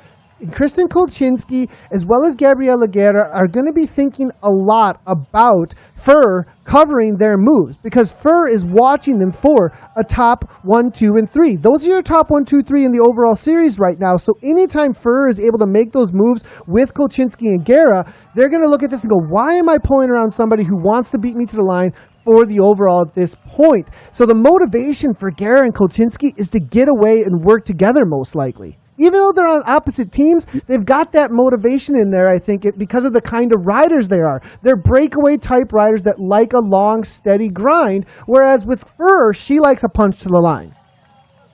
I completely agree. There's something about the simpatico nature between those two that's going to change the dynamics into the finale. Right now, everybody's just checking things, taking inventory. Here, as we look at this group, there is a QOM coming up, that Queen of the Mountain that carries the same amount of status that sprint did earlier, including that season pass. But Nathan, it's a really good point. I think that in this race, you can see how that overall battle, as we're right at the midpoint now, that overall battle is really the predominant storyline. Yeah, 100%. Now, we do see a little bit of a press on here. Meyer, Bruni, trying to make things hard. Good on them. Now, this is a very draftable climb. 3% gradient, you can see, but it can put some hurt into the legs now, as there is riders covering things as much as they possibly can. We may see a couple of riders that are struggling at this point just slowly start making their way to the back, and they're going to try and fade climb this as best as they can, but I have a feeling we're not going to see a whole lot of separation through this climb. I think everybody's going to be fairly calm as far as the top riders, and it's going to be more about riders that are just trying to hang on at this point and trying to reduce this field down. The next thing everyone's looking at here is actually going to be that Queen of the Mountain with the Preem, as well as another series pass on the line. You notice, Nathan, the only time we talk about Mika Soderstrom is when it matters. The rest of the time, she's nowhere to be found. She's like that employee that you hate working with. Like, she only shows up at the critical moments, and then she's absolutely perfect, and then somehow you never really see her again. That's the ideal bike racer. No doubt. In with Alice Lethbridge, another one of the, I would say, founding mothers of this sport. Nathan, you go all the way back to the early days, and Alice Lethbridge probably showed up about the same time as you in esports, I would think. Oh, yeah. Alice Lethbridge goes way back. Yeah, been through a lot of the top teams, actually, amongst the ladies. She has been a part of. Alice Lethbridge, definitely a leader amongst the women's community in so many ways. It's great to see her here making this lead group right now, and definitely still has a lot of fitness, it looks like, to be able to be amongst this top 10 to 20 ladies right now. All group, calm down. We've got 23 still here, Dave, interesting enough. But yeah, that Mika call out, you're 100% right. She does it right. And that's the sprinter's life, isn't it, Dave? You show up when it matters for that line by just that little bit that you need. Got to give a Heino shout out, Nathan. After we're talking about Alice Lethbridge, did Cecilia Hansen, correct me if I'm wrong, but she was Heino as well, right? Yes, 100%. I'm wondering how many Heino ladies we have here, actually.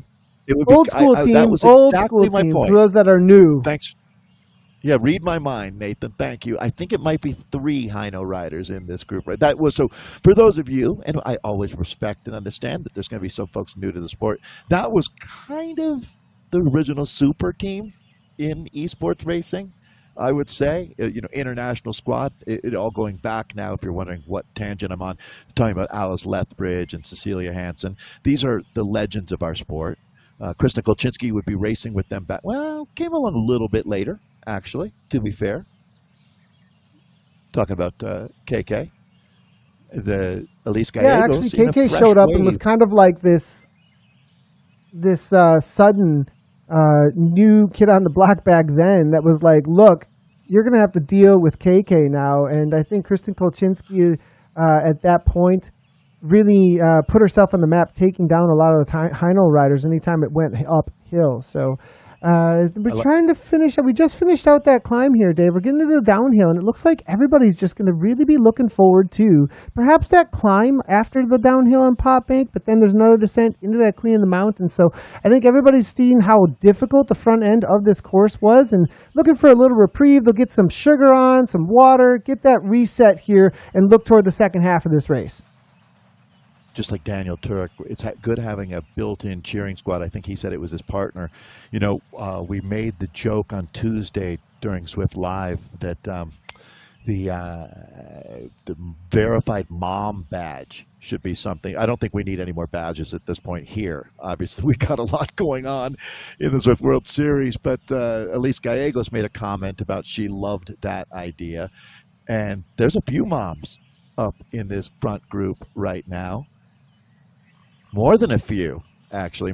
There's one right there, Ariel Verharn, an American Olympian from the 2012 Games, and is still an active part of USA Cycling's BMX program, the national team, where she's a coach now, and really a valued asset to the American Olympic movement, without a doubt. But she's become a crit force. You saw her at some criteriums in America, but let's turn our attention to a bike race that just activated itself, Nathan, one more time. That is not a Peloton in cruise control anymore.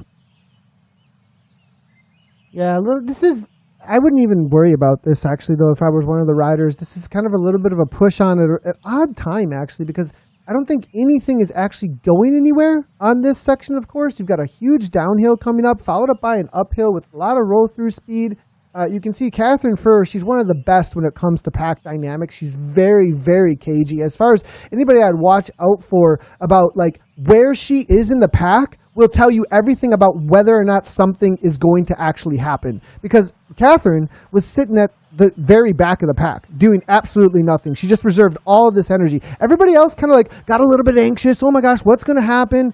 Somebody who really knows what they're doing, knows when things are actually going to pop off, and they have the confidence that they can maybe come across things that get a little bit out of control. She just reserved the match that a lot of the other top ladies used up. Yeah, I mean, it's really a great point, Nathan, when you think about it. When you take a look around and you see that right next to you is Kolczynski, Furr, and Guerra, I wouldn't worry too much, right? You can't be in the wrong place if those ladies are around, because they ultimately will make up 2/3 of the podium when it's all done and dusted out here. So this peloton, you're right. That was, you know, it's interesting how you could see some of the athletes are maybe getting an itchy trigger finger a little bit out here as we're getting down to it. 10K of racing. That QOM, though, that's going to be, so in the men's race, that was a really significant juncture of the event. I would anticipate it's the same situation for the women here. Somebody's going to make their bid for glory. It's a long climb, 3 minutes or so. It's got a very tactical way that that's going to be played out here, most likely. We do have the downhill here that's got a little bit of a tactic to it, most likely going to stick all together. If somebody does try and launch out of this downhill, it'll be interesting to see what actually happens. We saw that from Ed Laverick in the last race, in the men's race, trying to go across to Jonathan Orr. Not able to bring back the time, though, as Orr took it over the top. Very different race, though, here, Dave, with nobody off the front. Completely changes things up as we get in with Guerra, it looks like, as well as Penner, I believe that is, on the right-hand side. I mean, Nathan, this is really the perfect example of racers make the race, right? The easier it is now, though, the more ballistic it's going to be a little bit later. So you know, pay me now, pay me later, that kind of thing, one way or another. This one's going to hurt here on one of the toughest courses that we race on Zwift. Boy, it is so different, Nathan, though, as you're talking about, with nobody away. The dynamics change so much. 100%. Well, we do have a little bit of a kick here, it looks like. It does look like Gallegos is trying to push things on. Wahoo has been so interesting today with the way that they're really putting things on here.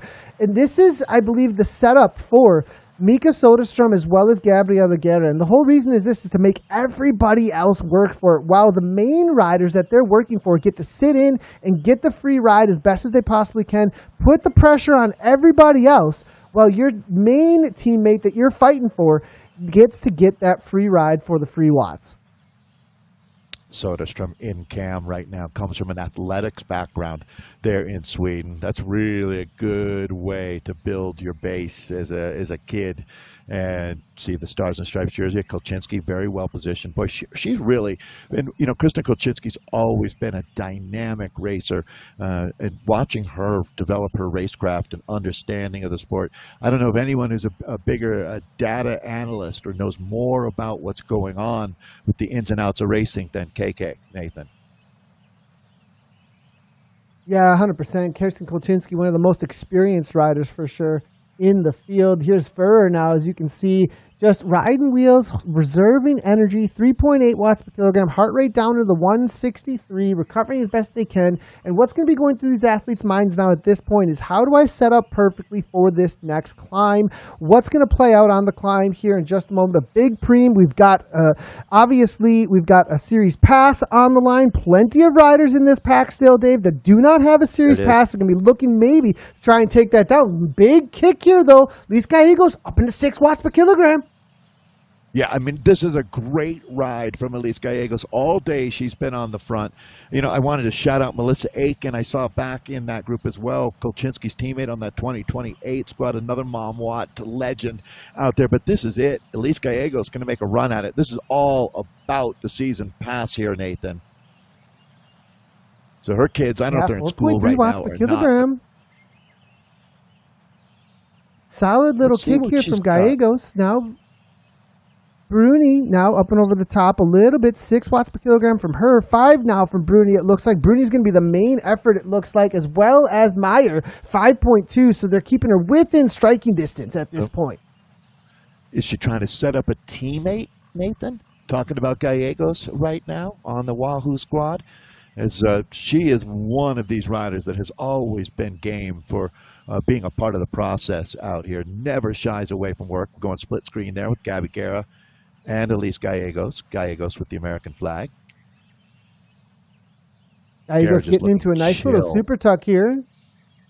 Nicely done. And as the pack continues on at 63, 67 kilometers per hour, I believe, or so, Gallegos now getting that kick. Nicely done here as she went down into that super tuck. As soon as she got out of the 3% negative gradient, now she kicks again and up into that 6 watts per kilogram. She's going to get a little bit of time perhaps, but now the pack, they're going to come with fury. Yeah, I think that this might hit a little bit of a reset for us now as Elise Gallegos plays her cards, shows her heart. And let's see what happens now as the swarm has come over the top. And it's time for the next rider. And it looks like, I don't know, Nathan, after what we witnessed earlier, they might keep the cards close to the vest. That's exactly what's happening right now. It'll be Sidlik Fuhrer now. These ladies, Fuhrer, very tactical. Fuhrer to the front. Catherine now 6 watts per kilogram. Jackie Gabi now also to the front. It looks like now it's going to back all off as now it's in the 7% gradient or so. Now there will be a little bit of a reprieve in this gradient for a moment, and that usually is the moment where things start to ramp up and you get perhaps a little bit of separation. Furrer continue to take over toward the front, but nobody really wants to put their nose in the wind at this point. Everybody really not trying to play any cards, just a solid 5 watts per kilogram. We're going to be looking at 7, 8, 9, 10 even for this line with that series pass on the line. Nellie Larson, somebody who does not have one. Jackie Gabi doesn't have one. She's going to definitely be oh no, Jackie Gabi does actually. Hoekstra, excuse me. It's also going to be Alicia Haag. Merle Bruni does not have one. So plenty of riders here who are looking to set up, Dave, to take this down. Yeah, interesting. Nellie Larson, the Swedish rider as well. Nathan, this is going to be a sprint for the QOM Plus here. It looks like you watched that kicking down to just about 400 meters to go. First move being made, and it's Guerra, Gabby Guerra, hitting out with authority here. Guerra's got a 1 second gap, massive here, coming from her, 8 watts per kilogram. Kolczynski leading things out, it looks like, for Furrer. Is Furrer going to be able to come over the top here? Guerra's still got a 2 second gap. Can she hold it all the way to the line? She might just be a lead out here. Will she be able to take this down? Massive here. She used her Using the feather. Oh my gosh, the feather power up. That is interesting here. Is she looking to just go away from everybody here at this point? Because using that feather power up before we're even at the finish line. Whoa, massive here. All in. But she's got to continue all the way to the line now at this point. I mean, I gotta say, being somebody who's in it here for Gara, I'm like, is she gonna try and continue on? Because that feather power up is a huge risk. Hey, listen, you want to win a bike race in this quality of a field, Nathan, you got to zig when they zag. You got to pull everything, find a rabbit and get it out of that hat, and that's what Gabby Gara has done. This is a huge moment. That was, okay, $500, I believe. I'm not the banker, but there was some cash. She already had the season pass, so that ship sails. This is going to be very interesting. Nathan, what is happening now? It's a group. It's going to be Bruni, who won on this course in our qualifier, with Fur and Kolchinski. That is a 3-rider chase group on your screen right now. Oh boy, this might be bike race going, gone. 4.6K. Gara off the front. 3-rider chase group on your screen. And then Peloton at 16. I think we can make it 17 quickly here. Out to our race leader, gold standard, Gabby Gara. Wow, this just Gabby kicked Gara off, here Nathan. now at this point. Dave, at this point, she is the series leader right now, looking to take it to everybody here on this roll through here on the downhill. This is absolutely crazy. You see her go to 0 watts per kilogram for just a moment to try and hold on to that speed, and then kicks at 10 watts per kilogram. She's got 6 seconds here now at this, Dave. Dave, she's all in at this point, and will Catherine Furr chase this down and pull everybody else? Are they going to work together as Gara continues on? It's 3 versus 1, Dave. You know, Nathan, we talked about how it gets harder and harder to win as the bigger the target is on your back. Once you get established as one of the danger women, it's almost impossible to pull a move like this off. Gabby Gara has got them on their heels. It's going out. It's going out to 8.7 seconds to the chase group. Fur, Kuczynski, and Bruni. It sounds like a law firm, but that's actually our 3-rider chase group. And I don't know that, boy, it's going to be interesting to see what happens now. There's still some quality riders. That's an understatement back in the peloton. So this is the final chapter is being written in front of our eyes. 3.6K to go. Nathan, if you're not on the edge of your seat, I can't imagine. This is absolutely amazing racing going on right now. I gotta admit, I would not have said go at that point, and Gara's just taking it. But she's gone for it now at this point, and this was, I mean, we talked before a little bit about what the plan was. That wasn't about the plan at all. What is this? I was just gonna say, 6.5 watts per kilogram. She's got the gap, Dave. I don't think they're gonna chase her down. They're looking at each other. She's got 15. Okay, Nathan, I'm gonna go ahead and tell OJ, our man, that he doesn't need to ask if this was the plan, right? Because you were as shocked as anyone when Gabby hit out with the throw. I mean, the regulators mounted up at that point, and now it's going to be a 16-second gap. She's not gone yet, but she's been in the bank. She's got the money, and now she is hightailing her way around town in the getaway car. Back to you, Nathan. One thing that, there's no more feather power up. She needs a huge gap now at this point in order to hang on, and she's doing way more watts per kilogram than that group behind. Now, here's the thing. This is absolutely crazy the way that she went for this, because we've been talking actually about the mental game. There's the mental game that Dave, you've said this time and time again, that you've got to take the risk. It's about being able to take that risk in order to get the win. That if you don't take the risk, it's not going to happen, and you've got to go on the attack, and it favors the brave, right? Fortune favors the brave. It's been a struggle for Gabby to believe in herself in these kinds of situations, but it looks like in this situation, said, this is my plan, I'm going for it. Nathan, I mean, you hit the nail on the head. I mean, we have had this discussion many times over the last 4 years. It's one thing to be a bike racer. It's another thing to be a top racer. But to find that, it's not even a killer instinct. It's something that very, very, I mean, maybe the hardest thing to find in your DNA is the ability to win bike races at this level. This could be the biggest breakthrough psychologically for Gabby Guerra in her cycling career happening. You judge your wins by the quality of the competition. Obviously, we know the quality of the course here on Zwift is world-class. The level of racing, when you see the names like Kolczynski, Furr, Bruni, Hermansen, Larsen, Soderstrom, these ladies are the best in the business. And Gabby Guerra is putting it to them today. A command performance at 25 seconds to the chase group. She's a jetliner right now. She's not coming back. 25 seconds. Now, Furr and Kolczynski gave a dig. Did you see that, Dave? Now, the conversation for second place here at this point, Kolczynski put in a solid 7 watts per kilogram dig to try and break them behind, but was unable to do so. We've got 2 solid climbers for second place versus one of the best sprinters in the world. This is going to be really tactical, really interesting here. Okay, Nathan, you know we've had this as well, the realism of racing, right? At what point do you stop chasing Gabby and race for second versus burning your matches trying to get Gabby and then get counterpunched by one of the other 2 riders in this 3-rider group? You've got to give it better than you get it right now. At 30 seconds, Dave, I think it's just said and done. I mean, the reality is I don't think that she's coming back. Yeah, exactly, Dave. Exactly. They're doing exactly that. And they do need to keep rolling here because they certainly can't give up that gap that they've got to the women with some monsters back behind them. So they're in this fine line, feathering it here. Nobody's going to do the work to bring back Gabby, but they got to do enough work collectively to hold off that group. You don't give up second, third, and fourth on the road because of a cat fight. 100%, Dave. Well, the cat fight's now starting to play out a little bit here at this point as they've got 3. They've got the gap at 15. I don't think that's coming back because behind, they're not really working that much behind either, actually, Dave. So everybody's really setting up for a sprint, it looks like, as Gabby's kicking 6.3 at the front and everybody else 4.8.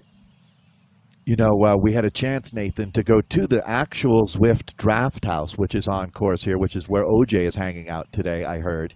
And there's a place right by there called Betty's. It's one of the world-famous parts of Yorkshire. We're known for incredible pastries and all of that. Gabby's going to have enough time to stop and enjoy one by the finish line before she rolls across. She's not even going to be in the same postal code as the finishers here. We talked about tactics, risk-reward, and every now and then you catch a break, which is exactly what Gabby found here. So, you know, you have to do the work to be able to put together a performance like this, but she's up and out of the saddle, continuing to give her here. Nathan, I'm going to turn it over to you. This is a sweet, sweet call. Up and over the top, Gabriella Guerra. She's been wanting this one for a while, and there it is. Takes it down over the top in the leader's jersey. Guerra for the win. Now the battle here behind, though, for second place is going to be Catherine Furr leading it out, actually. Is she going to be able to take it? I think she is. Merle Bruni versus Catherine Furr. It's going to be a tough one here. Kolczynski's at the back of this pack. It's going to be Furr, I believe, that's going to be able to take it down, and there it is on the Golden Tron. Second place goes to Furr, third to Bruni, and then Kolczynski across the line. Now, Ariel Verhaeren, here we go. Love to see it, but it's Mika Soderstrom. Is she going to be able to take this down? Mika Soderstrom at 10 watts per kilogram. Love to see it with Mika Soderstrom across the line, and there's Wahoo taking the win and the field sprint behind those 3. What a day for Wahoo. Got to give it up for Bruni. She's going to get that series pass with her top 10 finish, as will Nelly let me just leave it at that. Bruni getting her season passes, riders in the top 10 at the finish. So that's a nice bonus for a great ride today. She was our community winner 2 weeks ago, so she won't have to show up now. That's a big deal.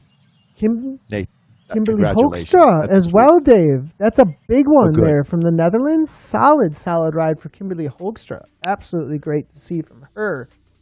Dave, very different race than the men's race.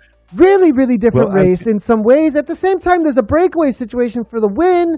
But, you know, there was a little bit more of like watching, figuring out what was kind of going to happen rather than just like left, right, and center, boom, boom, boom, boom, over and over again. You know, Nathan, sometimes the men's race is the best race. Sometimes the women's race is the best race. Sometimes you're just treated to a magical day of racing. And I feel like this Zwift World Series was that here today. Both of those races were incredible. They were not diametrically opposed, but they all had different elements that make racing out here. So just a big thank you to all of our esports gladiators for keeping it at such a high level today.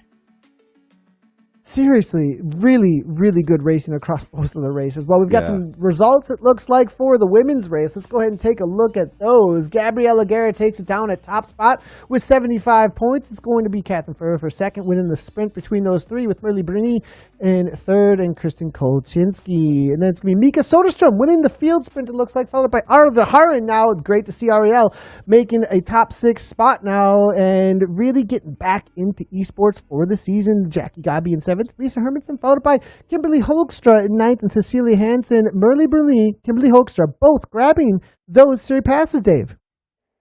Yeah, that's such a big deal. Congratulations, ladies. Stephanie Stidlick could end up in 11th with Gabriella Norden in for 12th. Liz Van Houweling in 13th. Maria Marr for 14th today. Melissa Aitken in 15th. Nicole Meyer 16th. Charlotte Kolkloff 17th.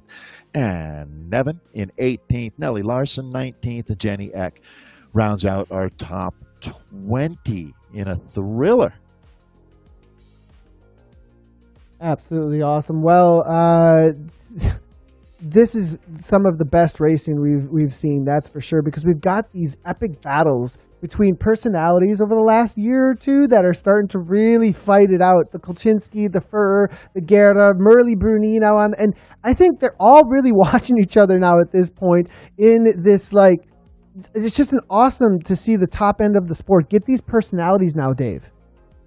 Yeah, I mean, it genuinely, for me, it feels the authenticity of the racing is really matching the spirit of the sport, and that feels so good to watch. I mean, it just makes me look forward to the next time we're back at this here in 2 weeks with our next community race to see who's going to get the opportunity. Nathan, you know, we've talked about the process and figuring out how do you get the best 50 esport racers, whether they're men or women, together in an authentic battle. And that's what the Zwift World Series has really turned into. And yeah, the quality of today's course, that was only a small part of the story, because for me, it was the spirit of the racing. And like you said, genuine,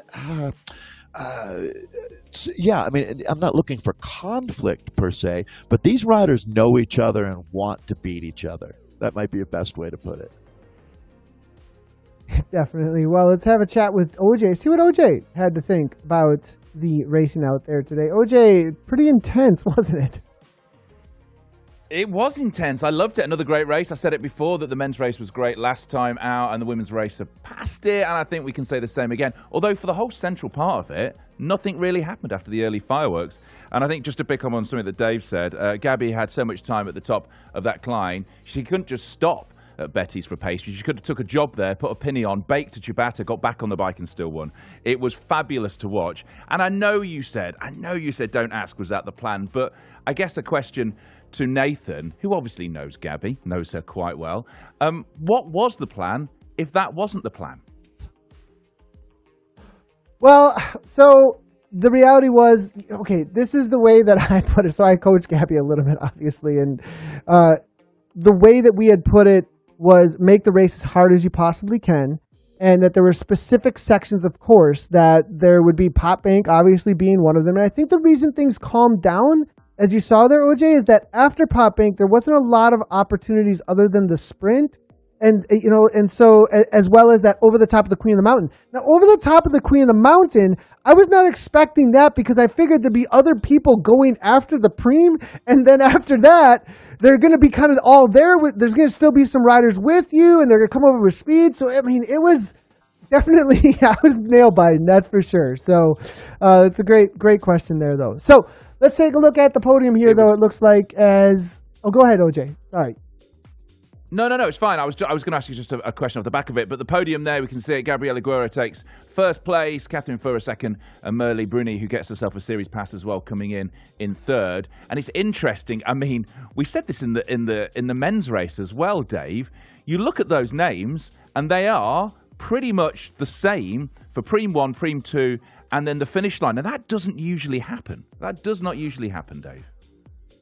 No, it really doesn't. There were so many things, OJ, that were fascinating about the racing out here. I mean, I could go on and on. I think we're all a little bit stunned at how exciting this was. You anticipate great racing, but every now and then it goes beyond that. And there's something special about getting to hear Nathan call Gabby across the line as well.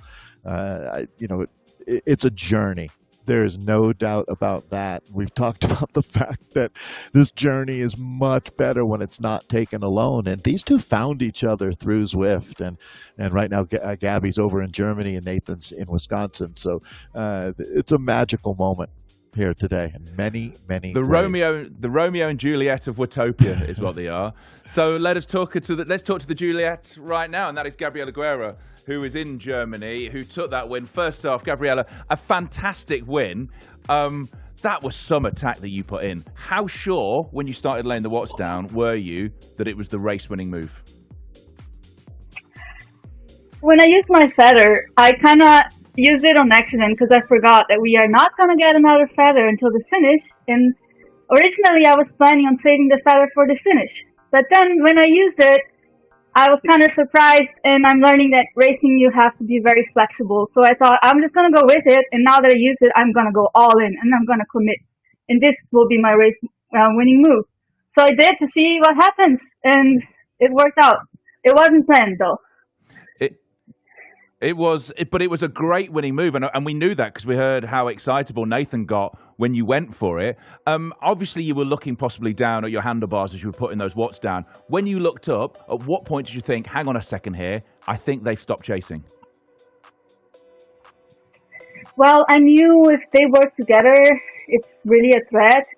And I know the girls, and I know, like, they're a friend of mine, so I kind of know, okay, if one of them starts instigating something, I better keep going really hard, and I just want to take advantage if I can, until they get organized, if they start chasing. So you just want to get as much advantage as you can until they get organized, if they do.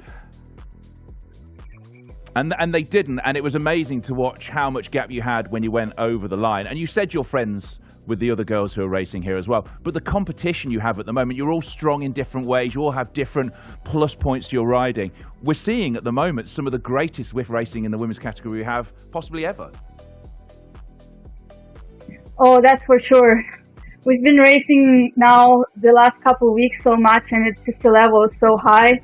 It's like you're in a constant peak mode, and I'm just so glad because we keep pushing the sport to new levels that I'm surprised. I'm sure Nathan, as my coach, is surprised, like how far can we push this in our differences, different riding styles too. So like we bring out the best out of each other. That's really cool. And that is what we love watching. Well, congratulations on a fabulous race win. Even if the feather wasn't intentional, it was great to see you commit to it and take it all the way through to the line. Thank you, Gabby. Thank you. Thank you, Gabriela there. And with that, we can tell you the Zwift World Series riders earn points based on their finishing position, as you would guess. At the end of the series, there is prize money available for the top 10, and the top 50 will be invited to race in the Zwift Games, which is a big old prize, not just the money, but the ability in March 2025 to be part of the Zwift Games. Let's take a look at the individual series classification for the women after race 3 with Nathan. And Nathan, I don't think we're going to be shocked who is clear at the top now. Oh, only by a point. Yeah, it was tied coming in. Fur, that's why she was marking everything, I hear. Guerra, I was obviously very motivated to try and get some distance, but this is far from over in this series. It's going to be Gabby at the top, followed by Catherine Furrer, Kristen Kolchinski holding down that third place, Mika Soderstrom right on the edge there, only 2 points behind, so Mika Soderstrom on the hunt as well. Arnie van Haren now bumps up a little bit there into 5th place, Lisa Hermansen, followed by Cecilia Hansen, Liz Van Houweling, and Nevin, and then Alice Lethbridge, who we were talking about today, as one of the OGs, still top 10 elite. Awesome to see. Let's go out to our top 20. It looks like Charlotte Kolkloff, followed up by Jenny Eck, Sarah London, Maria Marb, Christine Schneider, who we had highlighted before the race as one of those breakthrough riders, Jackie Godby, and then Stephanie Sidlick. Maria Holdcroft in 18th, Nicole Meyer, and Laura Meyer there. That's your top 20 for the series after race number 3.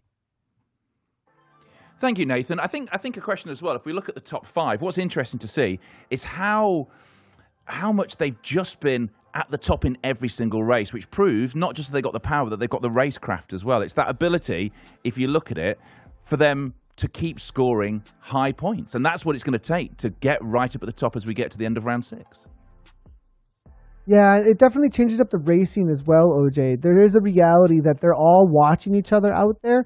And it'll be interesting if we do see some new riders. You know, we do have this qualification pathway. And if a really strong rider jumps into the middle of all this later on in the series, they might be able to actually take advantage of that reality. Because when it comes down to the reality of trying to win the series overall, they're going to be marking each other. And that might cause a situation where they just watch each other, and a really, really strong rider that might show up to the qualification might be able to take advantage of that, or somebody who's kind of sitting in the wings at this point. So I believe we've got the like Jonathan top Orr, 10 as we saw in the men. That's the sort of thing we'll see come through. That Jonathan Orr in the men, that's what we see. The strong riders, marquee shows they're out, and then somebody goes away, and we see something different, which is great. Sorry, Nathan, the teams right now. Yeah, 100% with the teams. Good point, though, on the Jonathan Orr, as he took full advantage of that. Aeonian, though, they're at the top. And that's what Aeonian do. If you've been around esports for a while here, you know that name. Wahoo Esports, though, they're creeping their way up, followed up by Coalition. Then it's going to be Cryo RDT. Next, esports presented by Insured. Then Saris Esports, Team Swedish Zwifters, Movistar E-Team, Beast Mode presented by Rose, and Team Castelli presented by Elite. So there it is for the top 10 in the series for the team competition. Aeonian doing what Aeonian do. Exactly that. Well, there we go. We're at the end of another round of the Zwift World Series. Thank you to Dave Toll. Fabulous as always. Shout out to him for getting the word Machiavellian in the first race. So I very much enjoyed that. And to Nathan as always, and to see the pure excitement of Nathan. It's exciting when he calls a race anyway, but to see today was great. And it was 2 fabulous races. Enjoyed watching the men and women for the second elite race of this Zwift World Series. Coverage is back next week, November the 21st. Stick it in your diary right now. Nathan and Dave Toll for the open qualifier of round 4 on another brand new route, the Shisha Shakedown. And it's worth pointing out these open qualifiers are so important for this racing because we're seeing people come through these open qualifiers like Jonathan Orr and then take wins and take preems and getting themselves series passes, opening up the whole world of Zwift World Series to people who maybe aren't one of the big teams.